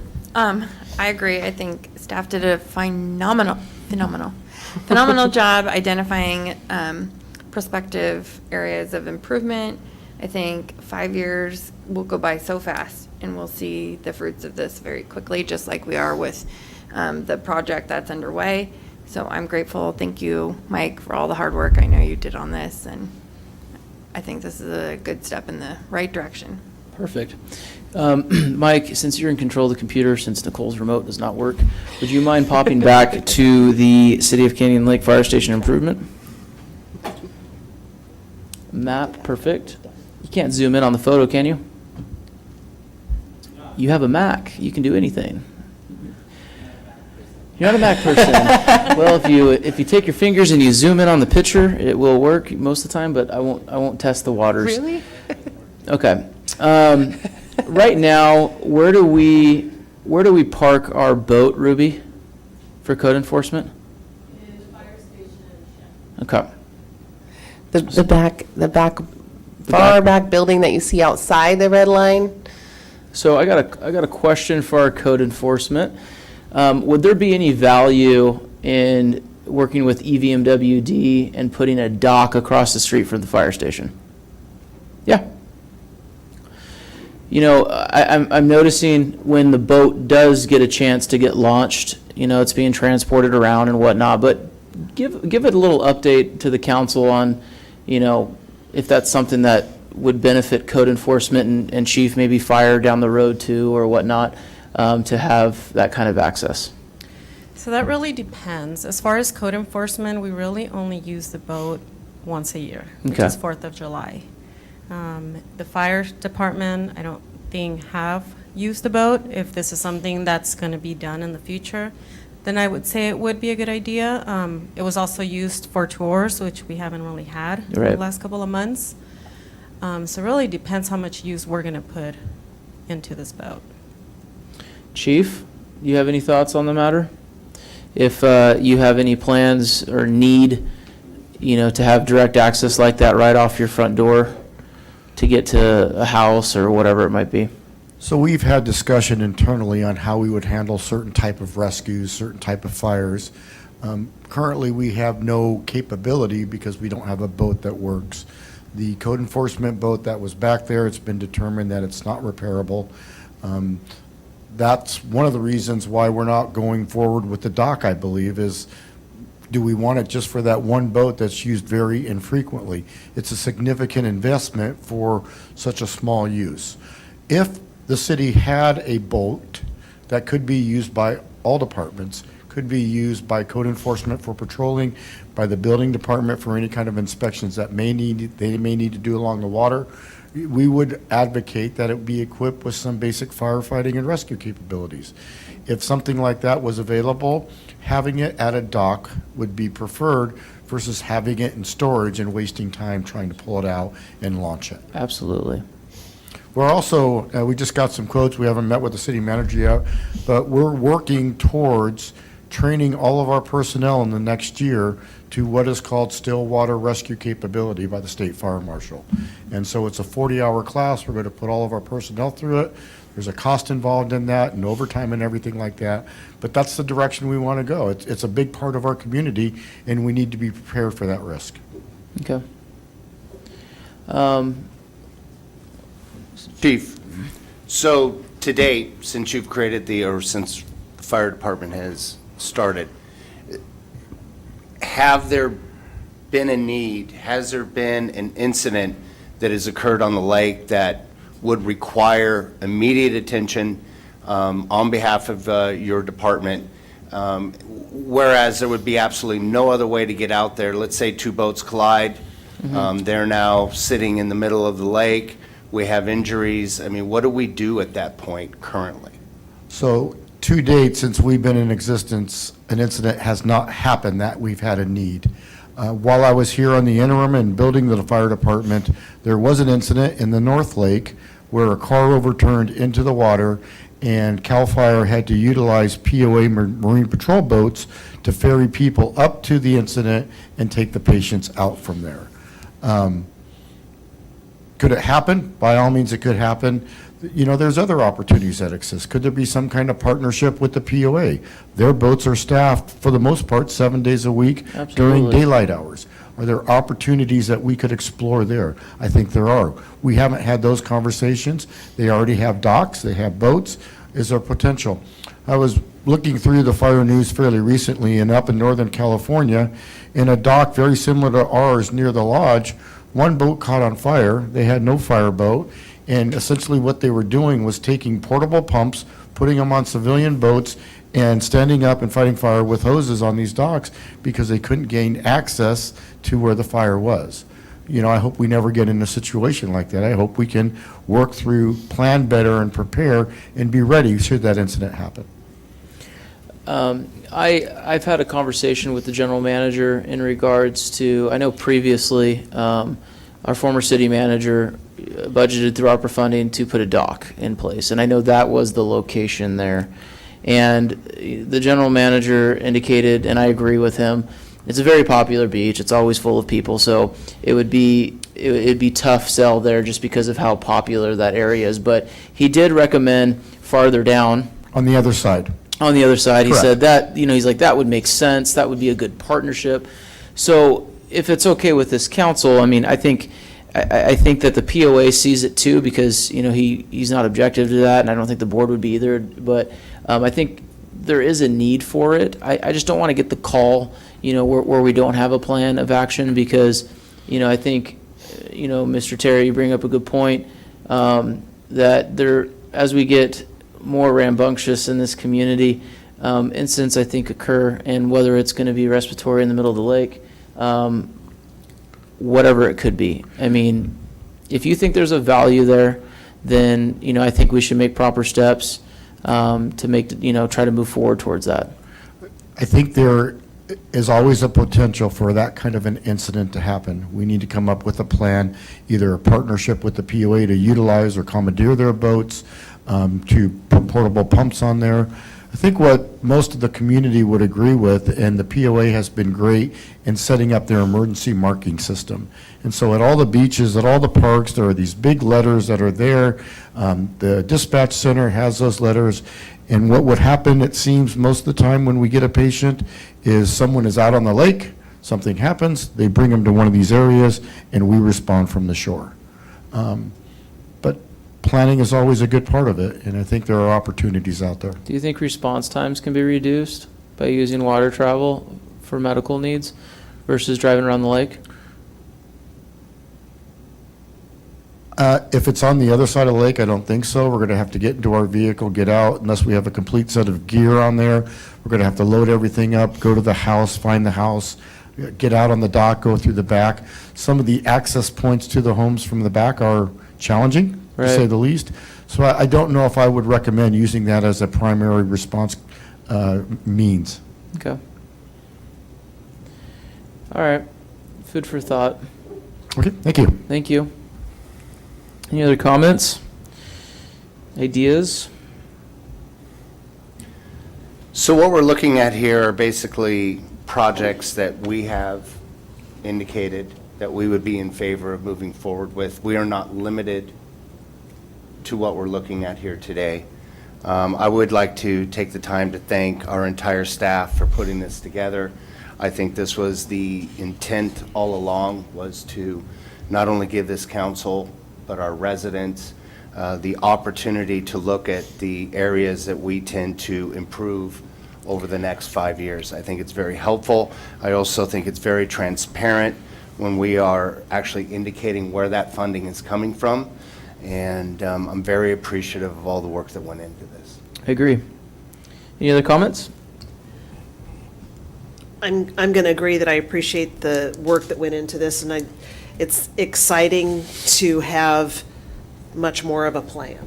Yeah. And I like that we have a plan that makes a lot of sense, but we also have the ability to make changes where needed. Bingo. So I appreciate the time and the thought that went into this. Any other comments? All right. Do we have any public comments on this? Mayor, we do not. I love the fact that you had mentioned, Nicole, that this isn't concrete. So it's a moving document. It's a moving CIP plan that we can hopefully do things with down the future. I do need a motion, and I need a second to adopt the 5-year capital improvement program, the CIP. Do I have a motion? I'll make a motion. Motion from our Mayor Pro Tem. I need a second. Second. Second from Councilmember Mark Terry. Roll call vote, please. Councilmember Castillo? Aye. Councilmember Dane? Aye. Councilmember Terry? Aye. Mayor Pro Tem Welty? Aye. Mayor Smith? Aye. Passes 5-0. Thank you so much. For those of you following us along, we are on business item number 7. We are going to be looking at the designation of a voting delegate and alternate for the League of California Cities. And this is happening, I believe, in September in Sacramento. And this is our 2023 annual conference and expo, annual business meeting. So this one's yours, Madam Clerk. Honorable Mayor, members of the City Council, as you've already stated, the annual conference and expo is being held September 20th through 22nd in Sacramento. The General Assembly meeting is taking place on the 22nd. That gives League membership the opportunity to consider and act on resolutions that establish policy. In order for us to be able to vote at that meeting, we do need to designate a voting delegate and up to 2 alternates. So if the council would like to consider that, we would appreciate it. I nominate Dale Welty. Thank you. You're so welcome. Would we like to designate an alternate? Who's going? Are you going? I am not. Okay. Are you going? Are you going? Been asked to go. Do you want to go? It's going to be the 3 amigos? All right, we have our alternate, Mark Terry. Yeah? Cool. Okay. So it looks like our, if you're okay with it, are you good with being the alternate? Yes. Okay, I already asked Dale to be the main guy, and he agreed, so. Okay, so we are going to nominate our Mayor Pro Tem to be our delegate, and our alternate's going to be Councilmember Mark Terry. Do we have any public comments on this? We do not, Mayor. Perfect. I do need a motion and a second. Or do you just want to do, do you need a motion and a second? We actually don't need a motion on this. Okay. Direction Just all in favor? allows you to affirm the vote, so All in favor? Aye. Cool. sounds good. Thank you. Perfect. All right, we're moving on. Business item number 8. This is discussion and direction regarding the city's weed abatement procedures. I guess I'm the one who put this one on. What are we going to start off with first, Madam City Manager? Are we going to have a presentation from Ruby? Yes, Okay. we're going to invite Ruby up. She'll give you a brief overview of our current ordinances related to weed abatement.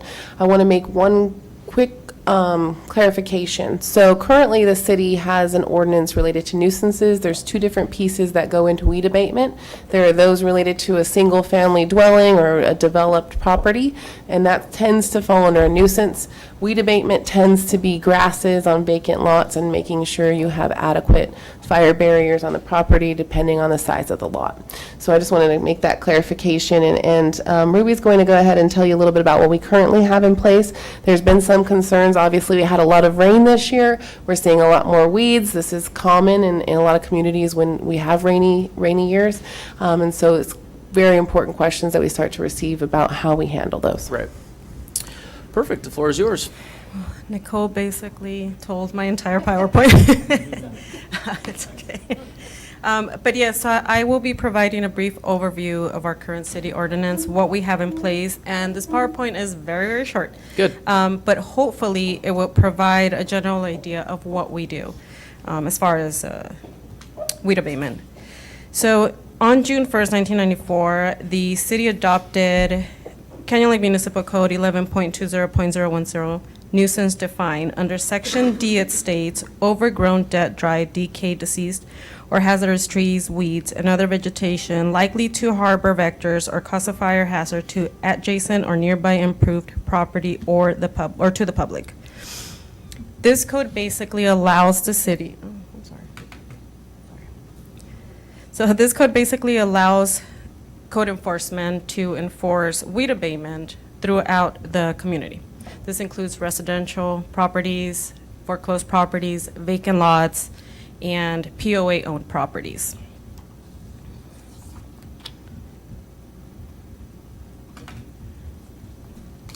So, as you all know, we did have a lot of rain this year. With that rain came an abundant amount of overgrown weeds.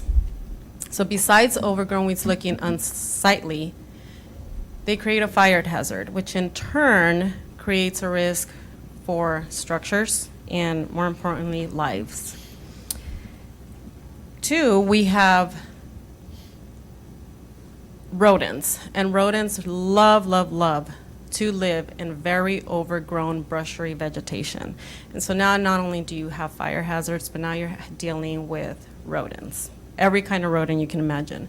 So this is why having this program in place, having an ordinance to back this up is very, very important, because then it allows code enforcement, the city, to get out there, look at these properties that are out of compliance, and then just help us educate them and get them into compliance.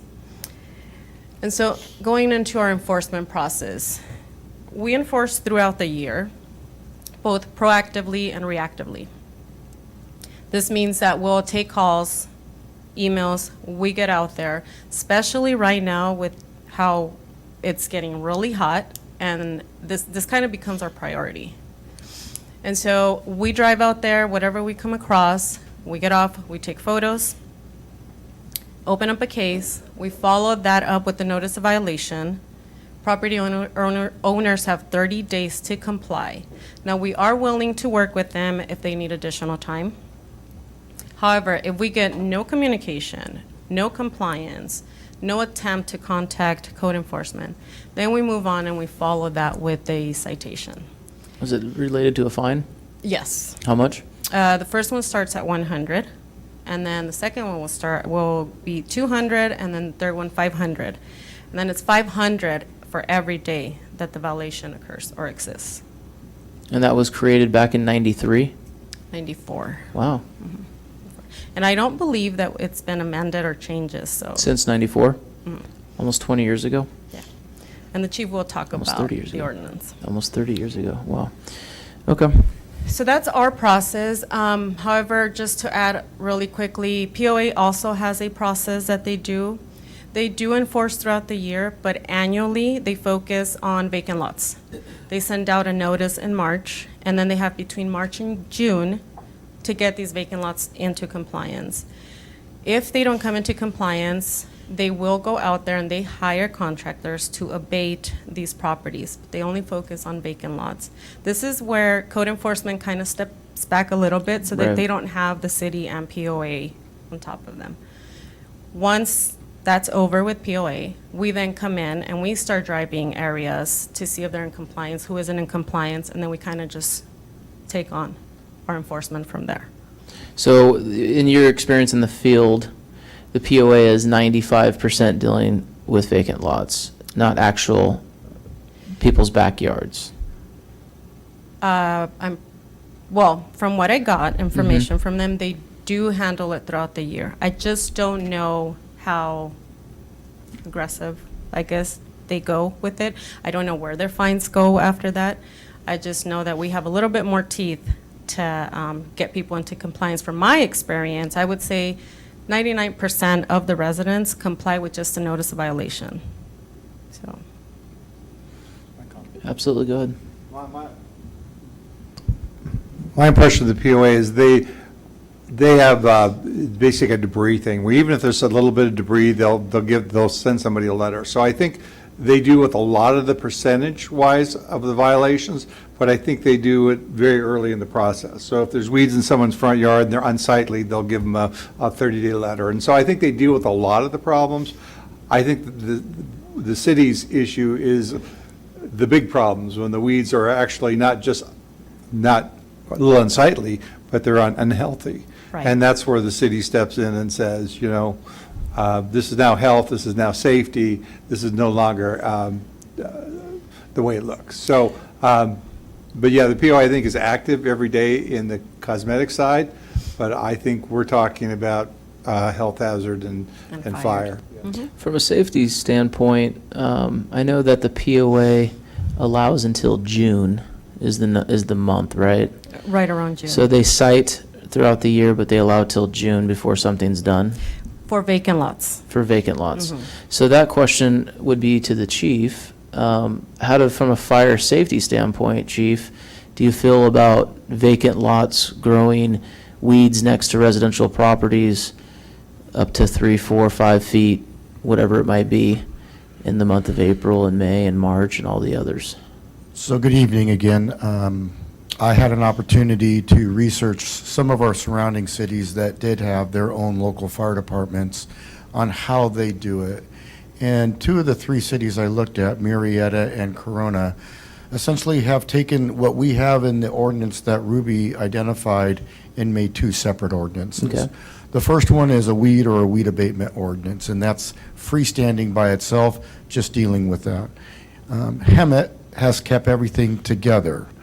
In all 3 of those communities, however, the weed abatement program is managed through the fire department, because the majority of the issues are fire concern, obviously. Because of the process involved in weed abatement, you almost work backwards from a set date and time to make sure that you can get everything completed. And that set date and time is when you need to report to the county assessor to put someone's property on a tax roll for an abatement or fee or fine that you have done. So you work backwards, you figure out what your appeal process is, you figure out what your cleaning process is, you finally figure out when your start date. And so typically, most of these cities do weed abatement on an annual basis, and they start essentially every spring. After the rainy season, before stuff starts dying, you start doing your noticing to the property owners, you give them their timeline, you give them an opportunity to abate it themselves. If they don't abate it themselves, then you notice them again and say, if you don't do it by a certain time, then the city is going to go in there and abate it for you. You can charge administrative fees and fines as part of that process. You tally all that up, you abate it, and then you report it by August 1st to the county assessor to be put on the tax rolls. So that's the typical process that those 3 communities that I looked at, and it's what we did where I came from, a very similar process. And so with that, yeah, you're not getting everything abated until almost the beginning of summer. It's in that June timeframe, because you got to get it all done by August, but you don't want to do it when it's still raining. Right. And we had a very unique year this year. We had a lot of rain. And so with that, we've had a lot of growth. Okay. I would like to also point out, if I could, I reported to the city manager a couple weeks ago that we had been working with the BLM. There was a delay in that, but the BLM we have a dumpster at the fire station, and they are going to hopefully come out. They got reassigned up to Canada with some of the fires that were going up there. We spoke to the battalion chief involved, and he hopes to be out in the next week or 2 and start working on the BLM property and abating it 100 feet out so that we can get that. To follow up with what Ruby said, when you have a large lot, a large vacant lot, If it's under 5 acres, in the ordinances that I looked at from those other communities, they require that property owner to disc or to abate that entire 5-acre parcel. If it's over 5 acres in the parcel, then they're only required to clear up to 100 foot to property lines. And that seems to be pretty standard throughout. There's also some lesser requirements. If there's slope on there, you don't want to create an uneven slope. When you're doing the weed abatement, you want to take the top stuff off. You don't want to interfere with the roots in the soil structure, so when you get your next rain, you're not dealing with slides. Absolutely. So what's your opinion on our weed abatement program that we have here in Canyon Lake since 1993? So I've read the ordinance, I've looked at it. Currently, if a complaint comes in, and we have received several complaints, we refer them to code enforcement for their follow-up, as they're the departments that's tasked with it. I think our ordinance is outdated and it needs to be revised. I spoke to the city attorney briefly, and he's, for the most part, a proponent of having a separate weed abatement ordinance and a separate nuisance abatement ordinance. And anything in the nuisance abatement you can deal with at any time you discover that nuisance. It's not an annual basis, it's an as-identified basis. Right. And so I think having them two separated would be a smart idea. Where it falls into play, there's a lot of inspections and work that goes along with that. My recommendation today would be, currently, code enforcement has that staff and is doing it, and it should stay there. But the other 3 agencies that we looked at is done and managed through the fire department. Could be something in the future.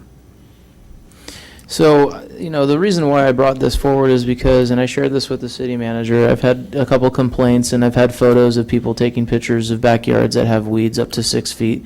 And when we addressed it, it was at that weird time frame where we were waiting on, the POA to notice. But this particular weekend, where the photo was taken, it was 95 degrees outside, and those weeds were completely dry, and it was taken by a firefighter. So I think we need to do something here, is my opinion, that we need to put some teeth in this and just do the best we can. I would love to work with the POA on this. I think that their June philosophy is a little bit out of line, especially with what you indicated, Chief. So I think maybe, with direction of the city manager, we could work with the POA and maybe help them out as well, so they can have a better understanding of what we're dealing with through code enforcement and through fire. If I could Go say ahead. this, and maybe Ruby or the city attorney will chime in. When we get into a person's backyard, it becomes a lot more difficult. Of course. When we're able to do our enforcement, typically what we're able to enforce is what we can see from the right-of-way. And looking over fences, looking into a backyard is probably outside of our scope. So I would say the other agencies that I work with, the fire departments essentially do what the chief just said, which is anything that's accessible from the right-of-way without going through a fence, going into some other enclosed area, the fire department will handle. Going into a backyard, they usually leave it up to code enforcement to address as a nuisance-related issue. And it may take an inspection warrant to get back in there, which takes a little bit more time. So backyards and behind fences are more difficult to deal with. So protocol, Mr. City Attorney, and residents submits to code enforcement weeds of 6 feet or greater, or whatever the story might be, growing into their backyard from their neighbor. Code enforcement has enough information to move forward with that case? So we can certainly approach individualized issues on a case-by-case basis. What the chief's talking about here is like a systemized, citywide weed abatement program. He's quite right, usually split those two. If we did have one particular property that had significant weed growth to the point where it was a public health and safety issue, I believe code enforcement under our existing code does have the tools necessary. Doesn't mean we can't make it better, but I think we would be okay proceeding. Yeah, and when you looked up in regards to fields, Chief, you mentioned that 5 acres and less, they're requiring tilling? Disking or tilling or something like that, depending on the slope that the property's on. It's just a more cost-effective way of dealing with it. Obviously, we could not make that requirement here, just because we're dealing with rock lots and very severe lots that machines can't even be used for tilling purposes. And so what you'll see with most of them is they're out there. If it's a large parcel, you know, it would be my recommendation that you try to write something that says at least 100 foot from the adjoining property line. Right. You can also mow, or you'll see Yeah, people out weed with whack. weed whackers. Yeah. Okay, so I think that, you know, if the council's okay with it, we definitely need to let staff take a stab at this and bring something up to date. You know, looking at now with our own fire department, and, you know, if the chief thinks that this should be a code enforcement thing with the backup of fire, so be it. I mean, but I think, you know, looking at, you know, a new ordinance is definitely needed, especially now that we have our own fire department and we're even more so responsible. So. And if I may add, and Ruby might have more to say about this, or the chief, one of the challenges we have with the ordinance we currently have is it's not very specific, right? How do you define an overgrown tree? How do you define overgrown bushes? It's not defined. So this is a really good opportunity for us to create even more strength for us, because we have had situations where a tree is growing onto a roof or into the right-of-way or over the property line. There's going to be some of those kinds of definitions that we can now include that we don't currently have. Yeah, so right now, the way the ordinance is written, is there really any definition that describes what is a big weed, small weed, ugly weed? No, there is no height, distance. Wow. We have nothing. So there's on really that. nothing there then. It's So, just basically overgrown. so on both sides, one can argue too. Right. Because it's not defined. Correct. So I think this is long overdue. And, you know, I feel bad for the neighbors that had to put up with the photo that I saw of the 6-foot weeds in their backyard to make this a reality, but we're doing something about it. So, And I would like to add, currently, we're dealing with a property where I believe the previous, or the property owner passed away. So Yeah. that's one of our challenging ones. Right. How do we get information from a family member or anything like that? You know, how do we do this? Bless you. So that's kind of something else that can maybe be on the ordinance or discussed. see, we start talking about weeds and you start sneezing.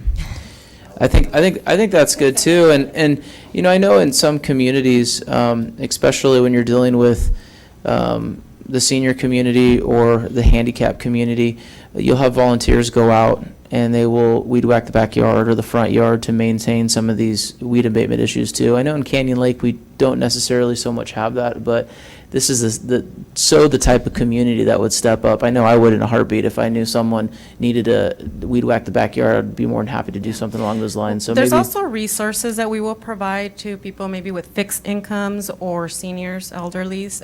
That's the California Aging Department and the Habitat for Humanity. oh, good. So that kind of assists the individuals with landscaping That's good. issues. That's really good to know.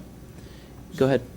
I think as far as vacant lots, generally the POA has a pretty good structure in what they do. They may have to adjust their timing due to the seasonality. We may get earlies, lots of rains, and the vacant lots may get a little bit of danger.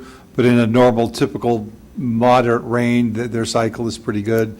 They do have, their system is they send out a letter, they basically tell them to get it abated, and if they don't get it abated by a certain date, the POA crews are going to go and do it for them and charge them a fee. So they have that whole system in place. They may get behind seasonally on the vacant lots, and that's something we could communicate with them and say, hey, we understand normally this is your rule, but if we have an excessive rain, it looks like we request that they move that up a little bit. And I think they're pretty good. But then you're talking about the people behind the fences with the weeds in the backyard or the weeds in the front yard where it's a real fire hazard. Then I think an aggressive, clear policy would be in order. Mr. City Attorney, from a legal standpoint, now that we have our own fire department, any concerns come to your mind on not doing something and not drafting an ordinance that protects us now that, not that we weren't reliable before because we contracted with the county, but I can just see the perception being more local now of a responsibility that we have. Any issues with that? Sure. I mean, I would obviously vigorously defend the city from any allegation that we had some liability for that. But I do think it's a best practice to continue to update our program, especially now that we have local control over the fire prevention program in the city. Okay. Any public comments on this item? Mayor, we have none. Does anyone have any other discussions? I mean, I'm directing, if the council's okay with it, that staff takes a stab at this and bring us back something, and then we can kind of piece through it and maybe add some stuff, or, you know, put our weed abatement hats on and see what we can do. Is everyone okay with that? Yes. Do you need a consensus? You good? This is just kind of a receive and file, open discussion conversation, so. I believe we have the direction we need to move forward. Thank you. Perfect. All right, moving on, city manager comments. I will be brief. I just want to say thank you again to the staff and to Chief Latendresse for covering for me on my obligatory vacation. Very well done. I wouldn't have chosen to do it on 4th of July week, and he really stepped up and assisted, and I appreciate it. All the staff did, really, and each of you were very kind and gracious in that, so I appreciate the support, and my family appreciates it as well. And then I do want to mention that the city is initiating its efforts. In the operating budget, we did approve funding for a community survey. So we've started efforts for that since we are dark in August. In August. I'm not sure if I'd have the opportunity to make that update. So we will be announcing more information to all of you as a city council and also to the community as we move forward. So they anticipate that they could receive phone calls or emails associated with the survey, but it is forthcoming and I'll keep you posted. Perfect. All right. It feels good not to have to, at the end, right? We got it over with. All right, the last announcement, believe it or not, we are dark in the month of August. I can't believe I'm saying August. And our next council meeting is going to be Wednesday, September 13th. Uh-oh. Hope that's not a bad luck thing. We're done. That's it. I'm going to adjourn the meeting at 8:50. Thank you, everyone.